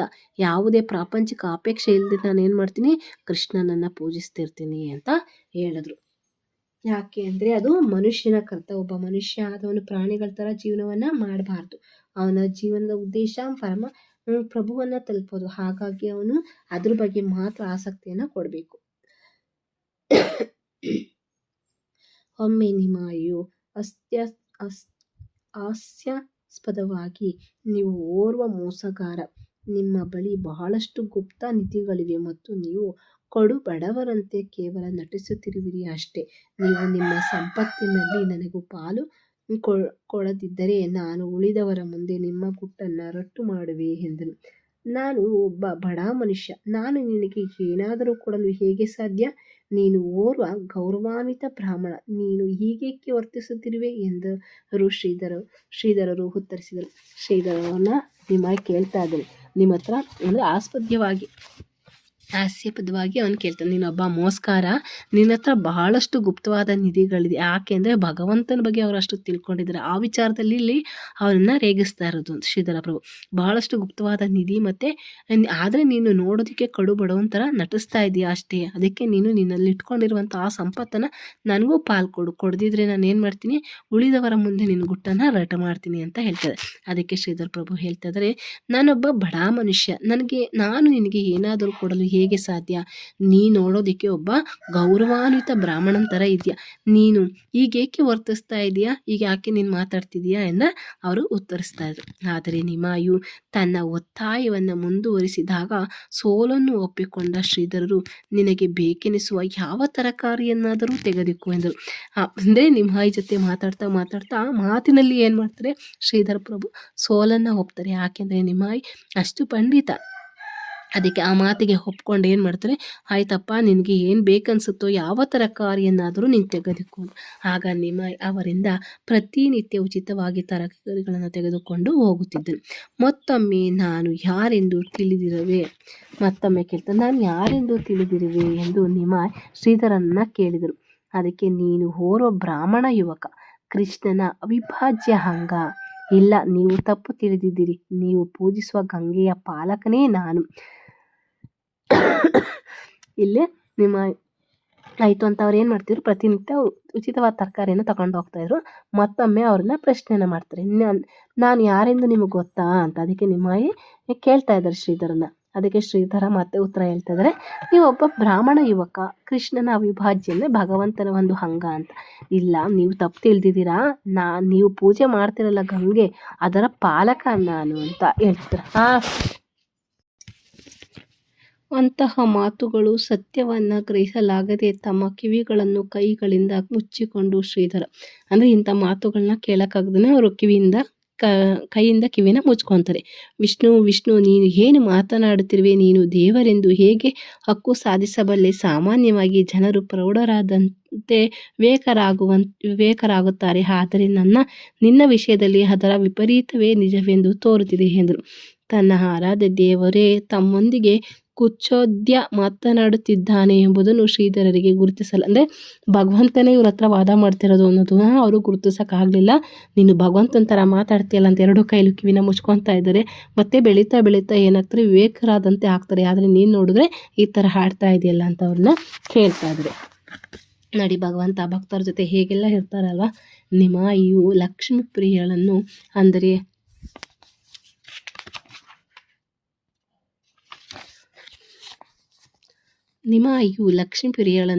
ಅಂದರೆ ಯಾರು ಅವನು ಬಾಲ್ಯದಲ್ಲಿ ಗಂಗಾ ನದಿಯ ತೀರದಲ್ಲಿ ಭೇಟಿಯಾಗಿದ್ದನೋ ಅದೇ ಹುಡುಗಿಯನ್ನು ಮದುವೆಯಾದನು. ಅಂದರೆ ನಿಮಾಯ ಲಕ್ಷ್ಮೀ ಪ್ರಿಯನ ಗಂಗಾ ನದಿ ಹತ್ರ ಭೇಟಿಯಾಗಿದ್ದು, ಆ ಭೇಟಿಯಾಗಿದ್ದ ಹುಡುಗಿಯನ್ನು ಇವರು ಮದುವೆ ಆಗ್ತಾರೆ. ಆದರ್ಶ ಪತ್ನಿಯಾಗಿದ್ದ ಲಕ್ಷ್ಮೀ ಪ್ರಿಯಳು ತನ್ನ ಗೃಹ ಕಾರ್ಯಗಳನ್ನು ನಿಷ್ಠೆಯಿಂದ ನಿರ್ವಹಿಸುತ್ತಾ ಇದ್ದಳು. ಹಾಗೂ ಮಾತೆ ಸಚಿಯವರ ಬಗ್ಗೆ ಯಾವಾಗಲೂ ಆದರದಿಂದ ಇರುತ್ತಿದ್ದಳು. ಪತಿಗೆ ಮುಡಿಪಾಗಿದ್ದ ಲಕ್ಷ್ಮೀಪ್ರಿಯಳು ತನ್ನ ಪತಿಯ ಭೋಜನವನ್ನು ತಯಾರಿಸುತ್ತಿದ್ದಳು ಮತ್ತು ಅತಿಥಿಗಳೊಡನೆ ಆನಂದದಿಂದ ಸೇವೆಯನ್ನು ಗೈಯುತ್ತಿದ್ದಳು. ಅಂದರೆ ನಿಮಾಯಿ ಚೈತನ್ಯ ಮಹಾಪ್ರಭುಗಳು ಮದುವೆ ಆದರು. ಯಾರನ್ನ ಮದುವೆ ಆದರು ಅಂದರೆ ಲಕ್ಷ್ಮೀ ಪ್ರಿಯಳನ್ನು ಅವರು ಮದುವೆ ಆದರು. ಆ ಲಕ್ಷ್ಮೀ ಪ್ರಿಯ ತುಂಬ ಗೃಹ ಕಾರ್ಯಗಳನ್ನು, ಏನು ಮನೆಯ ಕೆಲಸಗಳನ್ನು ಅವನ್ನೆಲ್ಲವನ್ನು ನಿಷ್ಠೆಯಿಂದ ನಿರ್ವಹಿಸ್ತಾ ಇದ್ರು, ಜವಾಬ್ದಾರಿನ ಹಾಗೆ ತನ್ನ ಚೈತನ್ಯ ಮಹಾಪ್ರಭುಗಳು ನಿಮಾಯಿ ತಾಯಿಗೆ ಅವರು ಯಾವಾಗಲೂ ಆದರದಿಂದ, ಅಂದರೆ ತುಂಬ ಗೌರವ ಪ್ರೀತಿ ಭಕ್ತಿಯಿಂದನೇ ಇರ್ತಾಯಿದ್ರು. ಪತಿಗೆ ಮುಡಿಪಾಗಿದ್ದ ಗಂಡನಿಗೆ ತನ್ನ ಜೀವನವನ್ನೇ ಮುಡಿಪಾಗಿದ್ಲು. ಮತ್ತು ಅವರಿಗೋಸ್ಕರ ಪ್ರತಿನಿತ್ಯ ಭೋಜನವನ್ನು ತಯಾರಿಸ್ತಾ ಇದ್ರು. ಮತ್ತು ಯಾರೇ ಅವ್ರ ಮನೆಗೆ ಅತಿಥಿಗಳು ಬಂದರೂ ಅವ್ರನ್ನ ಆನಂದದಿಂದ ಅವರಿಗೆ ಸೇವೆಯನ್ನು ಮಾಡ್ತಾಯಿದ್ರು. ಒಬ್ಬ ಗೃಹಿಣಿಯಾದವರು ಹೇಗೆ ಇರಬೇಕು ಅನ್ನೋದ್ರ ಬಗ್ಗೆ ನಮಗೆ ಇಲ್ಲಿ ತಿಳಿಸ್ಕೊಡ್ತಾ ಇದ್ದಾರೆ ಚೈತನ್ಯ ಮಹಾಪ್ರಭುಗಳು. ಹೇಗೆ ಗೃಹಸ್ಥರಾಗಿದ್ದು ನಾವು ಗೃಹಸ್ಥರಾಗಿದ್ದೀವಿ ಅಂದರೆ ನಮ್ಮ ಜೀವನವನ್ನು ನಾವು ಹೇಗೆ ನಮ್ಮ ಅತ್ತೆ ಮಾವ ಯಾರೇ ಆಗಿರ್ಬೋದು, ನಮ್ಮ ಮನೆಗೆ ಬರುವಂಥ ತುಂಬ ಅತಿಥಿಗಳನ್ನ ನಾವು ಅಷ್ಟೇ ಆನಂದದಿಂದ ಅವರಿಗೆ ಸೇವೆಯನ್ನು ಮಾಡಬೇಕು, ಅಷ್ಟೇ ಭಕ್ತಿಯಿಂದ ನಾವು ನಮ್ಮ ಗಂಡನನ್ನು ನೋಡ್ಕೋಬೇಕು ಅನ್ನೋದನ್ನು ತಿಳಿಸ್ತದೆ. ಪ್ರತಿನಿತ್ಯವೂ ನಿಮಾಯಿ ಹಲವಾರು ಅತಿಥಿಗಳನ್ನು ಉಪಚರಿಸುತ್ತಿದ್ದನು ಮತ್ತು ಬಡವರಿಗೆ ಆಹಾರ ಮತ್ತು ಬಟ್ಟೆಗಳನ್ನು ಧಾರಾಳವಾಗಿ ನೀಡುತ್ತದೆ. ನಿಮಾಯಿ ಪ್ರತಿನಿತ್ಯ ಯಾರಾದರೂ ಕೂಡ ಅತಿಥಿಗಳನ್ನ ಉಪಚರಿಸ್ತಿದ್ರು ಮತ್ತು ಅವ್ರ ಬಡವರಿಗೆ ಬಟ್ಟೆಗಳನ್ನು ಆಹಾರಗಳನ್ನು ಧಾರಾಳವಾಗಿ ನೀಡ್ತಾರೆ. ಸಚಿದೇವಿಯವರಿಗೆ ಕಳವಳ ಆಯಿತು. ಅವರು ಈ ಥರ ಮಾಡೋದ್ರಿಂದ ಇವರಿಗೆ ಸ್ವಲ್ಪ ಕಳವಳ ಆಯಿತು. ನಾವು ಈ ರೀತಿಯ ಜೀವನ ಶೈಲಿಯನ್ನು ನಿರ್ವಹಿಸುವುದಾದರೆ ಹೇಗೆ? ನಮ್ಮ ಬಳಿ ಜಮೀನಾಗಲಿ ಯಾವ ನಿಗದಿತ ಆದಾಯವಾಗಲಿ ಇಲ್ಲ. ನಿಮಾಯಿ ಅವರಿಗೆ ಭರವಸೆ ನೀಡುತ್ತಾ, ತಾಯಿಯೇ, ದಯವಿಟ್ಟು ತಳಮಳಗೊಳ್ಳದಿರಿ. ಭಗವಾನ್ ಕೃಷ್ಣನು ಇಡೀ ಬ್ರಹ್ಮಾಂಡದ ಪಾಲಕನು. ನಾವು ಅವನನ್ನು ಅವಲಂಬಿಸಿದರೆ ಅವನು ನಮಗಾಗಿ ಎಲ್ಲವನ್ನ ನಿರ್ವಹಿಸುತ್ತಾನೆ ಎಂದರು. ಅಂತೆಯೇ ಹಲವಾರು ಆಯಾಚಿತ ಉಡುಗೊರೆಗಳನ್ನು ನಿಮಾಯಿಯು ಮನೆಗೆ ಬರಲಾರಂಭಿಸಿದೆ. ತನ್ನ ತಾಯಿಗೆ ನಮ್ಮ ಹತ್ರ ಜಮೀನಿಲ್ಲ, ಹಣ ಇಲ್ಲ, ಈ ರೀತಿಯಲ್ಲಿ ನಾವು ದಿನನಿತ್ಯ ಜೀವನ ಶೈಲಿಯನ್ನು ನಿರ್ವಹಿಸಿದ್ರೆ ಹೇಗೆ ಅನ್ನೋದು ಅವ್ರಿಗೆ ಸ್ವಲ್ಪ ಭಯ ಆಗ್ತಾಯಿತ್ತು. ಆಗ ನಿಮಾಯಿ ಹೇಳಿದ್ರು, ನೀವು ತಾಯಿ ದಯವಿಟ್ಟು ನೀವು ಯಾವುದೇ ರೀತಿಯ ತಳಮಳಗೊಳ್ಬೇಡಿ. ಯಾಕೆ ಅಂದರೆ ಇಡೀ ಭಗವಾನ್ ಕೃಷ್ಣ ಇಡೀ ಬ್ರಹ್ಮಾಂಡದ ಪಾಲಕ. ಏನೆಲ್ಲ ಇದೆಯೋ ಅದಕ್ಕೆ ಭಗವಂತ ಪಾಲಕ. ನಾವು ಅವನನ್ನು ಅವಲಂಬಿಸ್ಕೊಂಡ್ರೆ, ಆ ಪಾಲಕನ, ಆ ತಂದೆಯನ್ನು ನಾವು ಅವಲಂಬಿಸ್ಕೊಂಡ್ರೆ ನಮಗೆ ಎಲ್ಲವನ್ನು ಅವನೇ ನಿರ್ವಹಿಸ್ತಾನೆ, ನಾವೇನು ಕೂಡ ಮಾಡೋದಿಲ್ಲ ಅಂತ ಹಾಗೆ ಹೇಳಿದರು. ಹಾಗೆ ಭಗವಂತನಿಗೆ ಫುಲ್ಲು ಶರೆಂಡರ್ ಆಗಬೇಕು ಅನ್ನೋದನ್ನ ಹೇಳ್ತಾರೆ. ಯಾವಾಗ ಆ ರೀತಿ ಆದರೂ ಆಗ ಏನು ಮಾಡ್ತಿದ್ರು, ನಿಮಾಯಿ ಮನೆಗೆ ಎಷ್ಟೊಂದು ಉಡುಗೊರೆಗಳು ಕೂಡ ಬರಲಾರಂಭಿಸಿದರು. ಅಧ್ಯಾಪನ ಮಾಡಿ ಆ ಮೂಲಕ ಕುಟುಂಬದ ನಿರ್ವಹಣೆಗಾಗಿ ಸ್ವಲ್ಪ ಆದಾಯವನ್ನು ಸಂಪಾದಿಸಬೇಕೆಂದು ಮೇಲ್ನೋಟದ ಕಾರಣದಿಂದ ನಿಮಾಯಿ ಪೂರ್ವ ಬಂಗಾಳಕ್ಕೆ ಹೋಗಲು ನಿರ್ಧರಿಸಿದರು. ಅವರು ಯೋಚನೆ ಮಾಡ್ತಾರೆ, ಅಂದರೆ ಕುಟುಂಬ ನಿರ್ವಹಣೆಗಾಗಿ ಸ್ವಲ್ಪ ಆದಾಯವನ್ನು ನಾವು ಹಣವನ್ನು ಸಂಪಾದಿಸಬೇಕಂತ ಅವರು ಮೇಲ್ನೋಟಕ್ಕೆ ಅನ್ಕೊತಾ ಇರೋದು. ಅಂದ್ಕೊಂಡು ಅವ್ರು ಏನು ಮಾಡಿದ್ರು, ಅವರು ಹಣವನ್ನು ಸಂಪಾದನೆ ಮಾಡಬೇಕಾಗಿರೋದು ಅವ್ರದ್ದು ಉದ್ದೇಶ ಇಲ್ಲ, ಅವರು ಭಕ್ತಿನ ಎಲ್ಲ ಕಡೆ ಪ್ರಚಾರ ಮಾಡಬೇಕಾಗಿತ್ತು. ಆದರೆ ಅವರು ಮೇಲ್ನೋಟಕ್ಕೆ ಮನೆಗೆ ತಂದೆ ತಾಯಿ ಹೆಂಡತಿಗೆ ಹೇಳಬೇಕಲ್ಲ, ಹಾಗಾಗಿ ಅವ್ರು ಏನು ಮಾಡ್ತಾಯಿದ್ದಾರೆ, ಮೇಲ್ನೋಟಕ್ಕಾಗಿ ಅಂದ್ಕೊಂಡು ಅವರು ಏನು ಮಾಡಿದ್ರು, ನಿಮಾಯಿ ಪೂರ್ವ ಬಂಗಾಳಕ್ಕೆ ಹೋಗಲು ನಿರ್ಧರಿಸಿದ್ರು. ಆದರೂ ಅವನ ಒಳ ಉದ್ದೇಶವು ಪವಿತ್ರ ನಾಮಗಳ ಸಂಕೀರ್ತನೆಯನ್ನು ಆ ಪ್ರಾಂತ್ಯದಲ್ಲಿ ಹರಡುವುದೇ ಆಗಿತ್ತು. ಅಂದರೆ ಅವರ ಮನಸ್ಸಿನ ಉದ್ದೇಶ ಏನಾಗಿತ್ತು, ಪವಿತ್ರ ನಾಮ ಸಂಕೀರ್ತನವನ್ನು ಪ್ರಾಂತ್ಯದಲ್ಲಿ ಹರಡುವುದೇ ಆಗಿತ್ತು. ಪೂರ್ವ ಬಂಗಾಳದ ಪ್ರವಾಸ ಉದ್ದಕ್ಕೂ ಹಲವಾರು ಜನರು ನವದ್ವೀಪದ ಪ್ರಸಿದ್ಧ ಪಂಡಿತನಾಗಲೆಂದು ಆಲಿಸಲು ಬಂದರು. ಅವನು ಪ್ರಕಾಶವುಳ್ಳ ರೂಪವನ್ನು ಕಂಡು ಮತ್ತು ಗ್ರಂಥಗಳ ಮೇಲಿನ ಅವನ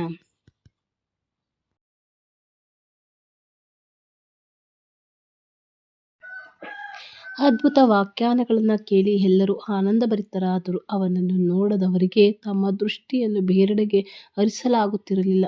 ಹೆಂಗಸರು, ಇಂತಹ ಮಗುವಿಗೆ ಜನ್ಮವೆತ್ತು ಅನುಗ್ರಹಿತ ತಾಯಿಗೆ ನಾನು ನನ್ನ ಗೌರವಯುತ ನಮನಗಳನ್ನು ಸಲ್ಲಿಸುತ್ತೇನೆ. ಹಾಗೂ ಯಾವ ಭಾಗ್ಯಶಾಲಿ ಮತ್ತು ಭವ್ಯ ಸ್ತ್ರೀಯು ಅವನ ಪತಿಯಾಗಿರುವಳೋ ಅವಳು ತನ್ನ ಸ್ತ್ರೀ ಜನ್ಮದ ಅಸಾಧಾರಣ ಸಫಲತೆಯನ್ನು ಖಂಡಿತವಾಗಿಯೂ ಕಂಡಿರುವಳು ಎನ್ನುತ್ತಿದ್ದರು. ಅಸಂಖ್ಯಾತ ಜನರು ನಿಮಾಯಿಗೆ ಹೇರಳವಾಗಿ ಉಡುಗೊರೆಗಳನ್ನು, ಬಂಗಾರ, ಬೆಳ್ಳಿ, ನೀರಿನ ಮಡಕೆಗಳು, ಕುಳಿತುಕೊಳ್ಳುವ ಚಾಪೆಗಳು, ಕಂಬಳಿಗಳು ಮತ್ತು ಹಲವಾರು ಥರದ ಬಟ್ಟೆಗಳು ಇವುಗಳನ್ನೆಲ್ಲ ನೀಡುತ್ತಿದ್ದರು. ಪ್ರತಿಯೊಬ್ಬರು ತಮ್ಮ ಬಳಿ ಇದ್ದ ಅತ್ಯಮೂಲ್ಯವಾದುದನ್ನು ಭಗವಂತನಿಗೆ ಸಂತೋಷದಿಂದ ಅರ್ಪಿಸ್ತಾ ಇದ್ರು. ಅವರೆಲ್ಲವನ್ನ ಡಿಸೈಡ್ ಮಾಡಿದ್ರು ಹೋಗೋಕ್ಕೆ ಅಂತ. ಮತ್ತೆ ಏನಾಯಿತು, ಅವರು ಸಂಕೀರ್ತನೆಯನ್ನು ಪ್ರಚಾರ ಮಾಡೋದಕ್ಕೆ ಅಂತ ಅವರು ಪ್ರವಾಸ ಉದ್ದಕ್ಕೂ ಹಲವಾರು ನವದ್ವೀಪಗಳಲ್ಲಿ ಆಲಿಸಿದ್ರು. ಅಲ್ಲೆಲ್ಲ ಅವ್ರು ಆ ಥರ ಮಾಡಿದ ಮೇಲೆ ಇಲ್ಲಿ ಏನಾಗ್ತಾಯಿದೆ, ಭಗವಂತನಲ್ಲಿ ಹೊಗಳ್ತಾ ಇದ್ದಾರೆ. ಏನಂತ ಹೊಗಳ್ತಾ ಇದ್ದಾರೆ, ಭಗವಂತನ ನೋಡಿದವರಿಗೆ ಅವರು ಯಾರು ಚೈತನ್ಯ ನಿಮಾಯಿನ ಅಂದರೆ ಚೈತನ್ಯ ಮಹಾಪ್ರಭುನ ನೋಡ್ತಾರೋ ಅವ್ರ ದೃಷ್ಟಿ ಬೇರೆ ಕಡೆಗೆ ಹೋಗ್ತಾನೆ ಇರಲಿಲ್ಲ. ಮತ್ತೆ ಮತ್ತೆ ಅವರನ್ನೇ ನೋಡಬೇಕು ಅನ್ನುವಷ್ಟು ಇತ್ತು. ಮತ್ತು ಅವ್ರು ಹೇಳ್ತಿದ್ದಾರೆ, ಈ ಮಗು ಯಾವ ಹೆಂಗಸಿ ಮಗುಗೆ ಜನ್ಮವೆತ್ತರೋ ಅಂಥ ಒಂದು ತಾಯಿಗೆ ನಾನು ನನ್ನ ಗೌರವಯುತ ನಮನಗಳನ್ನ ಸಲ್ಲಿಸ್ತೀನಿ ಅಂತ ಅವರು ಹೇಳ್ತಾರೆ. ಅಷ್ಟು ಭಗವಂತನ ದರ್ಶನವನ್ನು ನೋಡಿದರೆ ಸಾಕು, ಅವರ ಕಣ್ಣು ಯಾವ ಕಡೆಯೂ ಹೋಗ್ತಾನೆ ಇರಲಿಲ್ಲ. ಮತ್ತು ಯಾರು ಇವರ ಹೆಂಡತಿ ಆಗುವಂಥ ಒಂದು ಅವಕಾಶವನ್ನು ಪಡ್ಕೊಂಡಿದ್ದಾರೋ, ಪತ್ನಿ ಆಗುವಂಥ ಅಂಥವ್ರಿಗೆ ಆ ಸ್ತ್ರೀ ಜನ್ಮನೇ ಸಾರ್ಥಕತೆಯನ್ನು ಕಂಡಿರ್ತಾರೆ. ಅವರು ಸ್ತ್ರೀ ಜನ್ಮವನ್ನು ಸಾರ್ಥಕತೆ, ಆ ಸಫಲತೆಯನ್ನು ಅವ್ರು ಕಂಡಿರ್ತಾರೆ ಅಂತ ಹೇಳ್ತಾಯಿದ್ರು. ಅಸಂಖ್ಯಾತ ಜನರು ನಿಮಾಯಿಗೆ ಏನು ಮಾಡ್ತಾಯಿದ್ರು, ಉಡುಗೊರೆಗಳನ್ನ ಕೊಡ್ತಾಯಿದ್ರು. ಬಂಗಾರ, ಬೆಳ್ಳಿ, ನೀರಿನ ಮಡಕೆಗಳು, ಕುಳಿತುಕೊಳ್ಳೋಕೆ ಚಾಪೆ, ಕಂಬಳಿಗಳು, ಹಲವಾರು ಥರದ ಬಟ್ಟೆಗಳು, ಹೀಗೆ ಇವುಗಳನ್ನೆಲ್ಲ ಪ್ರತಿಯೊಬ್ಬರು ಒಂದೊಂದು ಆದಂಥವನ್ನ ನಿಮಾಯಿಗೆ ನೀಡ್ತಾಯಿದ್ರು. ಪ್ರತಿಯೊಬ್ಬರು ತಮ್ಮ ಬಳಿ ಇದ್ದಂಥ ಅತ್ಯಮೂಲ್ಯವಾದದ್ದನ್ನು ಭಗವಂತನಿಗೆ ಏನು ಮಾಡ್ತಾಯಿದ್ರು, ಸಂತೋಷದಿಂದ ಅರ್ಪಿಸ್ತಾಯಿದ್ರು. ಪೂರ್ವ ಬಂಗಾಳದಲ್ಲಿ ತಪನ ಮಿಶ್ರ ಎಂಬ ಬ್ರಾಹ್ಮಣ ವಾಸಿಸುತ್ತಿದ್ದರು. ಪೂರ್ವ ಬಂಗಾಳದಲ್ಲಿ ತಪನ ಅನ್ನೋ ಒಬ್ಬ ಮಿಶ್ರ ಅವರು ಬ್ರಾಹ್ಮಣರು ಅಲ್ಲಿ ವಾಸಿಸ್ತಾ ಇದ್ರು. ಜೀವನದ ಅರ್ಥವನ್ನು ಮತ್ತು ಅದನ್ನು ಸಾಧಿಸುವ ಬಗ್ಗೆ ಅರಿತುಕೊಳ್ಳಲು ಉತ್ಸುಕರಾಗಿದ್ದ ಅವರು ಅನೇಕ ಪುಸ್ತಕಗಳನ್ನು ಅಧ್ಯಯನ ಮಾಡ್ತಾರೆ. ಅಂದರೆ ಜೀವನನ ಹೇಗೆ ಮಾಡಬೇಕು, ಅದನ್ನು ಅರ್ಥ ಮಾಡ್ಕೋಬೇಕು, ಹೇಗೆ ಸಾಧಿಸಬೇಕು, ಇದನ್ನು ತಿಳ್ಕೋಬೇಕು ಅಂತ ಬಹಳ ಉತ್ಸುಕರಾಗಿದ್ದರು ತಪನ್ ಮಿಶ್ರಾ ಅನ್ನುವಂಥವ್ರು. ಅವರು ಹಲವಾರು ಪುಸ್ತಕಗಳನ್ನ ಅಧ್ಯಯನ ಮಾಡ್ತಾಯಿದ್ರು. ಆದರೆ ಹೆಚ್ಚು ಹೆಚ್ಚು ಓದಿ ಅವರು ಮತ್ತಷ್ಟು ಗೊಂದಲದಲ್ಲಿ ಸಿಲುಕುತ್ತಿದ್ರು. ಅವರೆಷ್ಟು ಪುಸ್ತಕಗಳನ್ನ ಓದ್ತಾರೋ ಅಷ್ಟು ಗೊಂದಲದಲ್ಲಿ ಅವರು ಸಿಗಾಕೊಳ್ತಾಯಿದ್ರು. ಒಂದು ರಾತ್ರಿ ಅವರ ಕನಸಿನಲ್ಲಿ ಬಂದ ಓರ್ವ ದಿವ್ಯ ಪುರುಷನು, ಮಿಶ್ರಾ, ನೀನೇಕೆ ಹಲವಾರು ಗ್ರಂಥಗಳನ್ನು ಅಧ್ಯಯನ ಮಾಡುತ್ತಿರುವೆ? ನಿಮ್ಮ ಪಂಡಿತನು ಹತ್ತಿರದಲ್ಲಿದ್ದಾನೆ. ಅಂದರೆ ಅವ್ರ ಕನಸಿನಲ್ಲಿ ಓರ್ವ ದಿವ್ಯ ಪುರುಷ ಬಂದು ಅವ್ರಿಗೆ ಹೇಳ್ತಾ ಇದ್ದಾರೆ, ನೀನು ಯಾಕೆ ಇಷ್ಟೊಂದು ಪುಸ್ತಕಗಳನ್ನ ಓದ್ತಾ ಇದೆಯಾ, ಅಧ್ಯಯನ ಮಾಡ್ತಾ ಇದೆಯಾ, ಇಷ್ಟೊಂದು ಗ್ರಂಥವನ್ನು ನೀನು ಅಧ್ಯಯನ ಮಾಡ್ತಾ ಇದೆಯಾ, ನಿನ್ನ ಹತ್ತಿರದಲ್ಲೇ ಇದ್ದಾರೆ ನಿಮಾಯಿ ಪಂಡಿತ ಇದಾನಲ್ಲ ಅಂತ. ಅವನು ನಿನ್ನ ಎಲ್ಲ ಪ್ರಶ್ನೆಗಳಿಗೆ ಉತ್ತರಿಸಿ ನಿನ್ನೆಲ್ಲ ಸಮಸ್ಯೆಗಳನ್ನು ಬಗೆಹರಿಸಲು. ಏನು ನಿನಗೆ ಪ್ರಶ್ನೆಗಳು ಕಾಡ್ತಾ ಇದೆ, ನಿನ್ನಲ್ಲಿ ಎಷ್ಟೊಂದು ಪ್ರಶ್ನೆಗಳಿದೆ, ಅದಕ್ಕೆಲ್ಲ ಅವ್ರ ಹತ್ರ ಹಿಂದೆ ನಿನ್ನ ಸಮಸ್ಯೆಗಳಿಗೆಲ್ಲ ಅವರು ಬಗೆಹರಿಸ್ತಾರೆ. ನಿನ್ನ ಪ್ರಶ್ನೆಗಳಿಗೆಲ್ಲ ಉತ್ತರಿಸಿ ನಿನಗೆ ಅವರು ನಿನ್ನೆಲ್ಲ ಸಮಸ್ಯೆಗಳನ್ನ ಪರಿಹರಿಸ್ತಾರೆ ಅಂತ. ಹೋಗು, ಅವನನ್ನು ಭೇಟಿಯಾಗು ಎಂಬುದಾಗಿ ನಿರ್ಧರಿಸಿದರು. ಮತ್ತು ಅವನಿಗೆ ನೀನು ಹೋಗು ಅವ್ರ ಹತ್ರ, ಅವರನ್ನು ಭೇಟಿಯಾಗುವಂಥ ಕನಸಿನಲ್ಲಿ ಬಂದ ದಿವ್ಯ ಪುರುಷ ಹೇಳಿದರು. ಮೂರನೆಯ ಪ್ರಾತಃ ಕಾಲ ನಿಮಾಯಿಯ ಬಳಿಗೆ ಹೋದ ತಪಮಿಶ್ರರು ತಮ್ಮ ಪರಿಸ್ಥಿತಿಯ ಬಗ್ಗೆ ಅವರು ಸರಿ ಅಂತ ಅಲ್ಲಿಗೆ ಹೋಗ್ತಾರೆ. ನಿಮಾಯಿ ಹತ್ರ ತಪಮಿಶ್ರ ಅವರು ತಮ್ಮ ಪರಿಸ್ಥಿತಿಯ ಬಗ್ಗೆ ಎಲ್ಲ ಅವರಿಗೆ ತಿಳಿಸ್ತಾರೆ. ಜೀವನದ ಅರ್ಥವನ್ನು ಪುಸ್ತಕದ ಹುಳುವಾಗಿ ಕಂಡುಕೊಳ್ಳಲು ಸಾಧ್ಯವಿಲ್ಲವೆಂಬುದು ಅವರಿಗೆ ವಿವರಿಸಿ. ನಮ್ಮ ಜೀವನವನ್ನು ನಾವು ಒಂದು ಪುಸ್ತಕದಲ್ಲಿ ಹುಳುವಾಗಿ ಕಂಡುಕೊಳ್ಳೋದಕ್ಕೆ ಸಾಧ್ಯ ಇಲ್ಲ. ಕಲಿಯುಗದಲ್ಲಿ ಒಬ್ಬನು ಭಗವಂತನ ಪವಿತ್ರ ನಾಮಗಳ ಜಪ ಮಾಡಬೇಕು ಅಷ್ಟೇ. ನಾವು ಈ ಕಲಿಯುಗದಲ್ಲಿ ನಮ್ಮ ಜೀವನವನ್ನು ಸಾರ್ಥಕತೆ ಮಾಡ್ಕೋಬೇಕು ಅಂದರೆ ನಾವೇನು ಮಾಡಬೇಕು, ಭಗವಂತನ ಹರಿನಾಮವನ್ನು ಜಪ ಮಾಡಬೇಕು ಅಂತ ಅವರು ತಿಳಿಸ್ತಾ ಇದ್ದಾರೆ.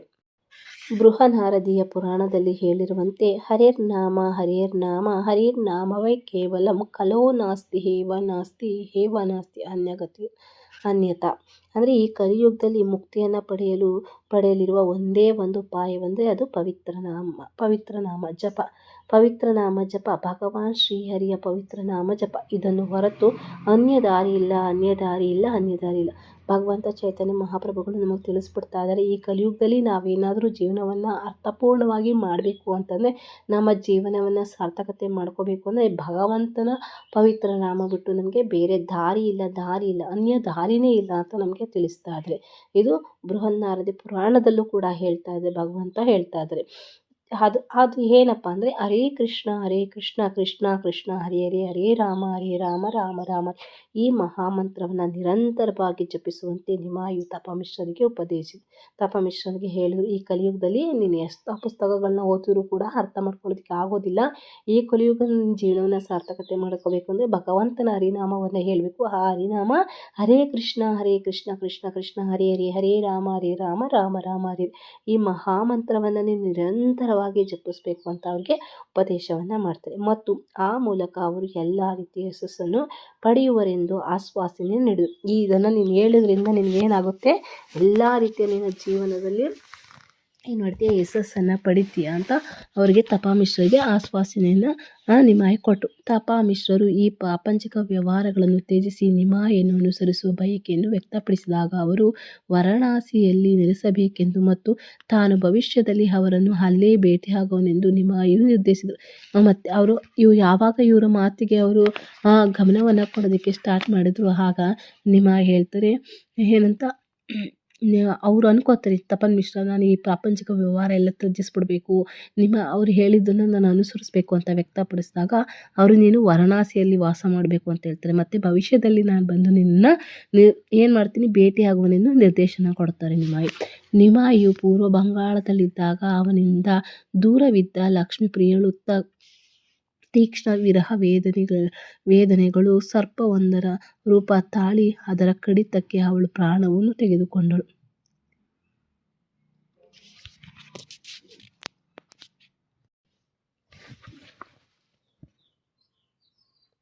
ತಾನು ಸಂಚಯಿಸಿದ್ದ ಅಪಾರ ಸಂಪತ್ತಿನೊಡನೆ ನವದ್ವೀಪಕ್ಕೆ ಹಿಂದಿರುಗಿ ನಿಮಾಯಿಯು ತಾಯಿಯವರನ್ನು ಸಮಾಧಾನಪಡಿಸಿ ಅವರ ಕೋರಿಕೆಯಂತೆ ಮದುವೆಯಾದನು. ನಿಮಾಯಿಯ ವಿವಾಹೋತ್ಸವವು ಬಂಗಾಳದಲ್ಲಿ ಹಿಂದೆಂದೂ ಕಂಡರಿಯದಂತೆ ಅತಿ ಶ್ರೇಷ್ಠ ಸಮಾರಂಭವಾಯಿತು. ಅವನ ಹೊಸ ಪತ್ನಿಯ ಹೆಸರು ವಿಷ್ಣುಪ್ರಿಯ ಎಂಬುದಾಗಿತ್ತು. ಅಂದರೆ ನಿಮಾಯಿ ಅವರು ಪೂರ್ವ ಬಂಗಾಳಕ್ಕೆ ಹೋದಾಗ ಅವರಿಂದ ದೂರ ಇದ್ದಂಥ ಈ ಲಕ್ಷ್ಮೀಪ್ರಿಯಾಗೆ ಏನಾಗುತ್ತೆ, ಅವ್ರ ಬಗ್ಗೆ ತುಂಬ ಯೋಚನೆ ಆಗುತ್ತೆ. ಆ ವಿರಹ ವೇದನೆಯಲ್ಲಿ ಅವರು ಒಂದು ಸರ್ಪದ ಒಂದು ಹಾವಿನ ಕಡಿತಕ್ಕಾಗಿ ಅವ್ರ ಪ್ರಾಣವನ್ನು ತಗೊಂಡು ಹೋಗ್ಬಿಡ್ತಾರೆ, ಪ್ರಾಣವನ್ನು ತ್ಯಜಿಸ್ತಾರೆ. ಆಗ ಇವರು ನಿಮಾಯಿ ಏನು ಮಾಡ್ತಾರೆ, ಮತ್ತೆ ವಾಪಸ್ ಬರ್ತಾರಲ್ವ, ಆಗ ಅವ್ರ ತಾಯಿಯನ್ನು ಅವರು ಸಮಾಧಾನಪಡಿಸಿ ಮತ್ತೆ ಅವ್ರ ತಾಯಿ ಕೋರಿಕೆ, ಅವ್ರ ತಾಯಿ ಮತ್ತೆ ಮರುಮದುವೆ ಆಗೋದಕ್ಕೆ ಅವರಿಗೆ ನಿಮಾಯಿ ಅವರಿಗೆ ಹೇಳ್ತಾರೆ. ಅವರ ಕೋರಿಕೆಯಂತೆ ನಿಮಾಯಿ ಏನು ಮಾಡ್ತಾರೆ, ಮತ್ತೆ ಮರುಮದುವೆ ಆಗೋದಕ್ಕೆ ಒಪ್ಕೋತಾರೆ. ಆ ಮದುವೆ ಏನು ಕಂಡರಿಯದಂತೆ ತುಂಬ ಅತಿ ಶ್ರೇಷ್ಠ ಸಮಾರಂಭದಂತೆ ಮದುವೆ ಆಗ್ತಾರೆ. ಅವ್ರ ಮದುವೆ ಆದ ಮತ್ತೊಬ್ಬರ ಹೆಸರು ವಿಷ್ಣುಪ್ರಿಯ ಅಂತ ಎಂಬುದಾಗಿ. ಫಸ್ಟ್ ಮದುವೆ ಆಗಿದ್ದು ಲಕ್ಷ್ಮೀಪ್ರಿಯನನ್ನು, ತದನಂತರ ಅವರು ಮದುವೆ ಆಗಿದ್ದು ವಿಷ್ಣುಪ್ರಿಯನ. ಸ್ವಲ್ಪ ಸಮಯದ ನಂತರ ಕಾಶ್ಮೀರದ ಅಸಾಧಾರಣ ಪಂಡಿತನಾಗಿದ್ದ ಕಾಶ್ಮೀರಿಯು ನವದ್ವೀಪಕ್ಕೆ ಭೇಟಿ ಇತ್ತನು. ಅವನು ಒಬ್ಬ ದಿಗ್ಗಜ ಪಂಡಿತನಾಗಿದ್ದನು, ಇತರನ್ನೆಲ್ಲ ಜಯಿಸಿರುವವನು. ಒಂದು ಜಾಗದಿಂದ ಮತ್ತೊಂದಕ್ಕೆ ಸಂಚರಿಸುತ್ತಿದ್ದ ಅವನು ತನ್ನ ಎದುರು ನಿಲ್ಲುವ ಧೈರ್ಯ ಮಾಡುವವರಿಗೆ ಸವಾಲೆಸೆದು ಅವರನ್ನು ಪರಾಜಯಗೊಳಿಸುತ್ತಿದ್ದನು. ಅವನ ಆಗಮನದ ವಿಷಯವನ್ನು ಅರಿತ ನವದ್ವೀಪದ ಎಲ್ಲ ಪಂಡಿತರು ಅಲ್ಲಿಂದ ಕಲ್ಕತ್ತಾಗೆ ಯುವ ನಿಮಾಯಿಯು ಮಾತ್ರ ಊರಿನಲ್ಲಿ ಉಳಿದಿದ್ದ ಏಕೈಕ ಪಂಡಿತನಾದರು. ಅಂದರೆ ಇಲ್ಲಿ ಹೇಳ್ತಿದ್ದಾರೆ, ಸ್ವಲ್ಪ ಸಮಯದ ನಂತರ ಏನಾಯಿತು, ಕಾಶ್ಮೀರದಿಂದ ಒಬ್ಬ ಅಸಾಧಾರಣ ಪಂಡಿತ ಬರ್ತಾನೆ. ಅವನ ಹೆಸರು ಕೇಶವ ಕಾಶ್ಮೀರಿ. ಇವನು ನವದ್ವೀಪಕ್ಕೆ ಭೇಟಿ ಇಡ್ತಾ ಇರ್ತಾನೆ. ಇವನೊಬ್ಬ ದಿಗ್ಗಜ ಪಂಡಿತ ಅಂತ ಹೆಸರುವಾಸಿಯಾಗಿರ್ತಾನೆ, ಎಲ್ಲರನ್ನ ಜಯಿಸುವಂಥವನು ಅಂತ. ಒಂದು ಜಾಗದಿಂದ ಮತ್ತೊಂದು ಜಾಗಕ್ಕೆ ಇವನು ಸಂಚರಿಸಬೇಕಾದ್ರೆ ಇವನ ಎದುರುಗಡೆ ಯಾರೂ ನಿಲ್ಲುವಂಥ ಧೈರ್ಯವನ್ನು ಮಾಡ್ತಾ ಇರಲಿಲ್ಲ, ಅಂದರೆ ಸವಾಲೊಡ್ಡುವಂಥ ಧೈರ್ಯವನ್ನು ಮಾಡ್ತಾರೆ. ಯಾಕೆಂದರೆ ಯಾರೇ ಸವಾಲೆಸಿದ್ರು ಇವ್ರಿಗೆ ಅವರು ಎಲ್ಲರನ್ನ ಸೋಲಿಸಿ ಇವನು ಜಯವನ್ನು ಗಳಿಸ್ತಾ ಇದ್ದ. ಈಗ ಇಲ್ಲಿ ಇವ್ರು ಬರ್ತಾ ಇದ್ದಾರೆ, ಕೇಶವ ಬರ್ತಾ ಇದ್ದಾನೆ ಅಂತ ವಿಷಯ ಕೇಳಿ ಆ ನವದ್ವೀಪದಲ್ಲಿದ್ದಂಥ ಎಲ್ಲ ಪಂಡಿತರು ಏನು ಮಾಡ್ತಾರೆ, ಅಲ್ಲಿಂದ ಕೋಲ್ಕತ್ತಾಗೆ ಹೋಗ್ಬಿಡ್ತಾರೆ. ಆದರೆ ನಿಮಾಯಿ ಮಾತ್ರ ಅದೇ ಊರಿನಲ್ಲಿ ಉಳ್ಕೊಂಡಂಥ ಏಕೈಕ ಪಂಡಿತರಾಗಿರ್ತಾರೆ. ಒಂದಿನ ಸಂಜೆ ತನ್ನ ವಿದ್ಯಾರ್ಥಿಗಳೊಡನೆ ಗಂಗಾ ನದಿಯ ತೀರದಲ್ಲಿ ತಿರುಗಾಡುತ್ತಿದ್ದ ನಿಮಾಯಿಯು ಕೇಶವ ಕಾಶ್ಮೀರಿಯನ್ನು ಭೇಟಿಯಾದರು. ಅಂದರೆ ಒಂದಿನ ಸಂಜೆ ಏನು ಮಾಡ್ತಾರೆ, ವಿದ್ಯಾರ್ಥಿಗಳೊಡನೆ ಅವರು ಗಂಗಾ ನದಿ ತೀರದಲ್ಲಿ ತಿರುಗಾಡ್ತಾ ಇರ್ತಾರೆ ನಿಮಾಯಿ. ಆಗ ಅಂಥ ಒಂದು ಸಂದರ್ಭದಲ್ಲಿ ಕೇಶವ ಕಾಶ್ಮೀರಿಯನ್ನು ಭೇಟಿ ಆಗ್ತಾರೆ.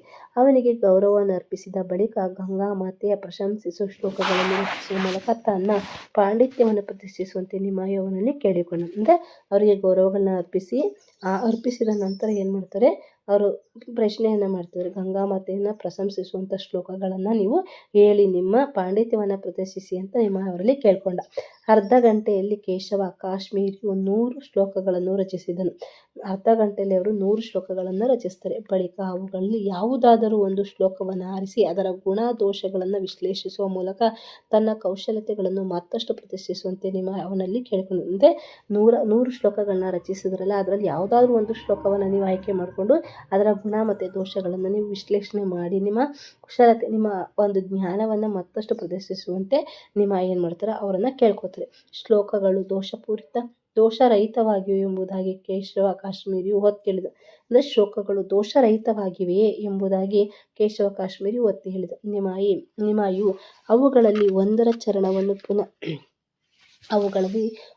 ಚರಣವನ್ನು ಪುನರುಚ್ಚರಿಸಿದಾಗ ಅಚ್ಚರಿಗೊಂಡ ಪಂಡಿತ, ಅಂದರೆ ಅವುಗಳಲ್ಲಿ ಒಂದು ಚರಣವನ್ನು ಮತ್ತೆ ಹೇಳ್ತಾರೆ, ಇವರು ಉಚ್ಚಾರಣೆ ಮಾಡ್ತಾರೆ. ಆಗ ಪಂಡಿತಂಗೆ ಅಚ್ಚರಿ ಆಯಿತು, ನಿಮಗೆ ಅದನ್ನು ಜ್ಞಾಪಕದಲ್ಲಿಟ್ಟುಕೊಳ್ಳಲು ಹೇಗೆ ಸಾಧ್ಯವಾಯಿತು ಅಂತ. ಮತ್ತು ಆ ಕೇಶವ ಕೇಳ್ತಾನೆ, ನಿಮಗೆ ಇದನ್ನು ಜ್ಞಾಪಕದಲ್ಲಿ ಹೇಗೆ ಸಾಧ್ಯವಾಯಿತು? ಬೀಸುವ ಗಾಳಿಯಂತೆ ನಾನು ಅವುಗಳನ್ನು ಉಚ್ಚರಿಸಿದೆ, ನೀನು ಅವುಗಳಲ್ಲಿ ಒಂದನ್ನಾದರೂ ಹೇಗೆ ನೆನಪಿಟ್ಟುಕೊಳ್ಳಬಲ್ಲೆ ಎಂದನು. ಆಗ ನಿಮಾಯಿ, ವಿದ್ವತ್ತಿನ ದೇವತೆಯಾದ ಸರಸ್ವತಿಯಿಂದ ನೀವು ಅನುಗ್ರಹಿಸಲ್ಪಟ್ಟಿರುವಂತೆ ನಾನು ಅವಳ ಅನುಗ್ರಹಕ್ಕೆ ಪಾತ್ರನಾಗಿದ್ದೆ. ನೀವೇಗೆ ವಿದ್ಯೆಯ ದೇವತೆಯಾದ ಸರಸ್ವತಿ ದೇವತೆಯಿಂದ ಅನುಗ್ರಹಿಸಲ್ಪಟ್ಟಿದ್ದೀರೋ ಹಾಗೆ ಕೂಡ ನಾನು ಅವಳ ಅನುಗ್ರಹಕ್ಕೆ ಪಾತ್ರನಾಗಿದ್ದೀನಿ ಅಂತ ನಿಮಾಯಿ ಪಂಡಿತವರು ಹೇಳ್ತಾ ಇದ್ದಾರೆ. ನಾನು ಓರ್ವ ಶ್ರುತಿಧರ, ಕೇಳಿದ್ದನ್ನೆಲ್ಲ ಪರಿಪೂರ್ಣವಾಗಿ ನೆನಪಿಟ್ಟುಕೊಳ್ಳಬಲ್ಲೆ. ಅಂದರೆ ಚೈತನ್ಯ ಮಹಾಪ್ರಭು ಹೇಳ್ತಾರೆ, ನಾನೊಬ್ಬ ಶ್ರುತಿಧರ, ನಾನು ಏನೆಲ್ಲ ಕೇಳ್ತೀನೋ ಅದನ್ನೆಲ್ಲ ಪರಿಪೂರ್ಣವಾಗಿ ನೆನಪಿಟ್ಟುಕೊಳ್ಳಬಲ್ಲೆ ಅಂತ. ಕೇಶವ ಕಾಶ್ಮೀರಿಯು ಆ ಶ್ಲೋಕದಲ್ಲಿ ವಿಶ್ಲೇಷಣೆ ಮಾಡಲು ಮುಂದುವರಿದರೆ, ಆ ಶ್ಲೋಕವನ್ನು ವಿಶ್ಲೇಷಣೆ ಮಾಡೋಕ್ಕೆ ಮುಂದುವರಿತಾರೆ ಮತ್ತು ಸಂಸ್ಕೃತ ರಚನೆಯ ಶ್ರೇಷ್ಠತೆಗಳನ್ನು ತೋರಿಸಿಕೊಟ್ಟನು. ಇದರಲ್ಲಿ ಲವಲೇಶದಷ್ಟು ದೋಷವಿಲ್ಲ ಎಂದು ಅವನು ತೀರ್ಮಾನಿಸಿದರೆ, ಅವನು ಹೇಳಿದ ಆ ಶ್ರೇಷ್ಠತೆಗಳನ್ನು ತೋರಿಸಿಕೊಟ್ಟ. ಮತ್ತು ಅವನ ಅವನು ಅನ್ಕೊತಾ ಇದ್ದಾನೆ ಇದರಲ್ಲಿ ಯಾವುದು ಒಂದು ಚೂರು ಕೂಡ ದೋಷ ಇಲ್ಲ ಅಂತ ತೀರ್ಮಾನಿಸಿದ. ನಿಮಗೆ ಬೇಸರವಾಗುವುದಿಲ್ಲವಾದಲ್ಲಿ ನಾನು ಈ ಚರಣದ ಬಗ್ಗೆ ಏನಾದರೂ ಹೇಳಬಹುದೇ ಎಂದು ನಿಮಾಯಿ ಅಂದರೆ ಅವರು ಕೇಶವ ಕಾಶ್ಮೀರಿಗೆ ಹೇಳ್ತಾ ಇದ್ದಾರೆ, ನಿಮ್ಗೆ ಏನಾದರೂ ಬೇಸರ ಆಗೋದಿಲ್ಲ ಅಂದರೆ ನಾನು ಈ ಚರಣದ ಬಗ್ಗೆ ನಿಮಗೆ ಏನಾದರೂ ಹೇಳ್ಬಹುದಾ ಅಂತ ನಿಮಾಯಿ ಅವರನ್ನು ಕೇಳ್ಕೊತಾ ಇದ್ರು. ಓರ್ವ ಯುವಕನು ತನ್ನಂತಹ ಪ್ರಸಿದ್ಧ ಪಂಡಿತನ ಕಾವ್ಯದ ಮೇಲೆ ಮಾತನಾಡಲು ಯಾವ ಹಕ್ಕು ಹೊಂದಿಲ್ಲ ಎಂದು ಯೋಚಿಸಿ ದಿಗ್ಗಜ ಪಂಡಿತನು ನಿಮಾಯಿಗೆ ಮಾತನಾಡುವ ಅವಕಾಶವನ್ನು ಕೊಡಲು ಹಿಂಜರಿದನು. ಅಂದರೆ ನಾನು ಹೇಳಿದ ಮೇಲೆ ನೀನು ಅದನ್ನು ಮತ್ತೆ ಮಾತಾಡೋದಕ್ಕೆ ಇನ್ನೇನು ಉಳಿದಿಲ್ಲ, ಹಕ್ಕನ ಹೊಂದಿಲ್ಲ ಅಂದರೆ ದಿಗ್ಗಜ ಪಂಡಿತ ಅಂತ ಹೇಳಿ ಅವರು ಅವಕಾಶನ ಕೊಡೋದಕ್ಕೆ ಹಿಂಜರಿಸಿದರು. ಮೊದಲಿಗೆ ಕೇಶವ ಕಾಶ್ಮೀರಿಯು ಉಲ್ಲೇಖಿಸಿದ್ದ ಕೆಲವು ಶ್ರೇಷ್ಠತೆಗಳನ್ನು ವಿವರಿಸಿ ನಿಮಾಯು ಅವರನ್ನ ರಚನೆಯಲ್ಲಿದ್ದ ಗಂಭೀರ ದೋಷಗಳನ್ನು ಬಹಿರಂಗಪಡಿಸಿದೆ. ನಿಜವಾಗಿಯೂ ಇದರಲ್ಲಿ ಅಗಣಿತ ದೋಷಗಳಿವೆ, ನಾನು ಕೇವಲ ಮುಖ್ಯವಾದವುಗಳನ್ನು ಮಾತ್ರ ತೋರಿಸಿದ್ದೇನೆ ಎಂದು ಅವನು ದೃಢವಾಗಿ ಹೇಳಿದ. ಮತ್ತೆ ನಿಮಾಯಿ ಏನು ಮಾಡ್ತಾರೆ, ಅವ್ರು ಹೇಳಿದಂಥ ತಪ್ಪುಗಳಲ್ಲಿ ಅದರಲ್ಲೂ ಗಂಭೀರವಾಗಿರುವಂಥ ತಪ್ಪುಗಳನ್ನ ಮಾತ್ರ ಬಹಿರಂಗಪಡಿಸ್ತಾರೆ. ಮತ್ತೆ ಇದರಲ್ಲಿ ತುಂಬ ಅಗಣಿತ ಲೆಕ್ಕಷ್ಟು ದೋಷಗಳಿವೆ, ಆದರೆ ನಾನು ಅದರಲ್ಲಿ ಮುಖ್ಯವಾದದನ್ನು ಮಾತ್ರ ತೋರಿಸ್ತಾ ಇದ್ದೇನೆ ಅಂತ ದೃಢವಾಗಿ ಹೇಳ್ತಾರೆ. ನಿರುತ್ತರಯಾದ ಪಂಡಿತ ತನ್ನ ನಿವಾಸಕ್ಕೆ ಹಿಂದಿರುಗಿ ಸರಸ್ವತಿ ದೇವಿಯಲ್ಲಿ ಈ ತನಕ ಸಕಲ ಬುದ್ಧಿವಂತರನ್ನು ಪರಾಜಿತಗೊಳಿಸುವಂತೆ ನೀನು ನನಗೆ ಅನುಗ್ರಹ ನೀಡಿದೆ, ಆದರೆ ಇಂದು ಓರ್ವ ಯುವಕನ ಮೂಲಕ ನೀನು ನನ್ನನ್ನು ಅವಮಾನಿಸಿರುವೆ. ನಿನ್ನೆಡೆಗೆ ನಾನು ಯಾವ ಅಪರಾಧವನ್ನು ಎಸಗಿರುವೆ ಎಂಬುದಾಗಿ ಪ್ರಾರ್ಥನೆ. ಇವನು ಹೋಗಿ ಯಾವಾಗ ನಿಮಾಯಿ ಪಂಡಿತ ಎಲ್ಲವನ್ನು ಹೇಳ್ತಾರೋ ಆಗ ಈ ಕೇಶವ ಅವರು ಏನು ಮಾಡ್ತಾರೆ, ತಾನು ಹಿಂದಿರುಗಿ ಹೋಗಿ ಸರಸ್ವತಿ ದೇವಿ ಹತ್ರ ಬೇಡ್ಕೋತಾರೆ, ನಾನು ಇಲ್ಲಿ ತನಕ ಬುದ್ಧಿವಂತರನ್ನು ಪರಾಜಿತಗೊಳಿಸುವಂಥ ಶಕ್ತಿಯನ್ನು ಅನುಗ್ರಹವನ್ನು ನೀವು ನನಗೆ ಕೊಟ್ಟಿದ್ರಿ, ಆದರೆ ಇಂದು ನಾನು ಏನನ್ನ ಆ ಹುಡುಗನ ಮುಂದೆ ನನಗೆ ಅವಮಾನಿಸಿರುವೆ, ನನ್ನೆಡೆಗೆ ನಾನು ಯಾವ ಅಪರಾಧವನ್ನು ಎಸಗಿದ್ದೀನಿ ಅಂತ ಪ್ರಾರ್ಥಿಸ್ತಿದ್ದೆ. ಅದಕ್ಕೆ ಆ ರಾತ್ರಿ ಅವನ ಕನಸಿನಲ್ಲಿ ಕಾಣಿಸಿಕೊಂಡು ಸರಸ್ವತಿ ದೇವಿ ಅಂದರೆ ಕೇಶವ ಕಾಶ್ಮೀರಿಯ ಕನಸಿನಲ್ಲಿ ಅವರು ಸರಸ್ವತಿ ದೇವಿ ಕಾಣಿಸ್ಕೊಡ್ತಾರೆ. ಕೇಶವ, ನಿನ್ನನ್ನು ಪರಾಜಯಿಸಿರುವವರು ನನ್ನ ಆರಾಧ್ಯ ದೈವವಾಗಿರುವ ದೇವೋತ್ತಮ ಪರಮಪುರುಷ. ಯಾರು ನಿನ್ನ ಗೆದ್ದಿದ್ದಾರೋ ಅವರು ನನ್ನ ಆರಾಧ್ಯ ದೈವವಾಗಿರುವ ದೇವೋತ್ತಮ ಪರಮಪುರುಷ, ನೀನು ಅವನಿಗೆ ಶರಣಾಗು ಎಂದು ಘೋಷಿಸ್ತಾರೆ. ಯಾವಾಗ ಸರಸ್ವತಿ ದೇವಿ ಹೋಗಿ ಹೇಳ್ತಾರೆ, ನಿನ್ನನ್ನು ಯಾರು ಗೆದ್ದಿದ್ದಾರೋ ಅವರು ನನ್ನ ದೇವೋತ್ತಮ ಪರಮಪುರುಷ, ಆ ನಿಮಾಯಿ ಅವರನ್ನು ನೀನು ಹೋಗಿ ಏನು ಮಾಡಬೇಕು, ನೀನು ಅವರಿಗೆ ಶರಣಾಗತಿ ಆಗಬೇಕು ಅಂತ ಘೋಷಣೆ. ಮರುದಿನ ಬೆಳಿಗ್ಗೆ ಕೇಶವ ಕಾಶ್ಮೀರಿಯು ನಿಮಾಯಿಯನ್ನು ನಮ್ರತೆಯಿಂದ ಸಮೀಪಿಸಿದಾಗ ವಿಶ್ವವಿಜಯಿ ಆಗಿದ್ದ ಆ ಪಂಡಿತನನ್ನು ನಿಮಾಯಿಯು ವಿನಯದಿಂದ ಸ್ವೀಕರಿಸಿದನು. ಆಗ ನಿಮಾಯಿಯ ದ್ವೀಪದಲ್ಲಿ ಪ್ರಖ್ಯಾತಿಯು ಪ್ರಶ್ನಾತೀತವಾಯಿತು. ಆ ದ್ವೀಪದಲ್ಲಿನ ಪ್ರಖ್ಯಾತಿಯು ಪ್ರಶ್ನಾತೀತವಾಗಿ ಉಳಿತು. ಅಂದರೆ ಅವ್ರು ಹೋಗಿ ಕಾಶ್ಮೀರಿ ಏನಾಗ್ತಾರೆ, ನಮ್ರತೆಯಿಂದ ಭಗವಂತನಿಗೆ ಶರಣಾಗತಿ ಆಗ್ತಾರೆ. ವಿಶ್ವವಿಜಯ ಆಗಿದ್ದ ಆ ಪಂಡಿತ ಅಂದರೆ ನಿಮಾಯಿಯನ್ನು ವಿನಯದಿಂದ ಅವರು ಸ್ವೀಕಾರ ಮಾಡ್ತಾರೆ. ಆಗ ನಿಮಾಯಿಯು ನವದ್ವೀಪದಲ್ಲೇ ಪ್ರಖ್ಯಾತಿಯು ಪ್ರಶ್ನಾತೀತವಾಯಿತು. ಇವರ ಪ್ರಖ್ಯಾತಿ ಎಲ್ಲ ಕಡೆ ಒಂದು ಪ್ರಶ್ನಾತೀತವಾಗಿ ಆಗುತ್ತೆ. ವಾಂಛಾ ಕಲ್ಪತರುಶ್ಚ ಕೃಪಾ ಸಿಂಧುಭ್ಯ ಏವ ಚ ಪತಿತಾನಾಂ ಪಾವನೇಭ್ಯೋ ವೈಷ್ಣವೇಭ್ಯೋ ನಮೋ ನಮಃ. ಹರೇ ಕೃಷ್ಣ ಕೃಷ್ಣ ಕೃಷ್ಣ ಹರೇ ಹರೇ, ಹರೇ ರಾಮ ರಾಮ ರಾಮ ಹರೇ ಹರೇ ಕೃಷ್ಣ ಕೃಷ್ಣ ಕೃಷ್ಣ ಹರೇ ಹರೇ ರಾಮ ರಾಮ ಹರೇ. ಓಂ ಶ್ರೀ ಕೃಷ್ಣ ಅರ್ಪಣಮಸ್ತು. ಎಲ್ಲರಿಗೂ ಧನ್ಯವಾದಗಳು. ಹರೇ ಕೃಷ್ಣ.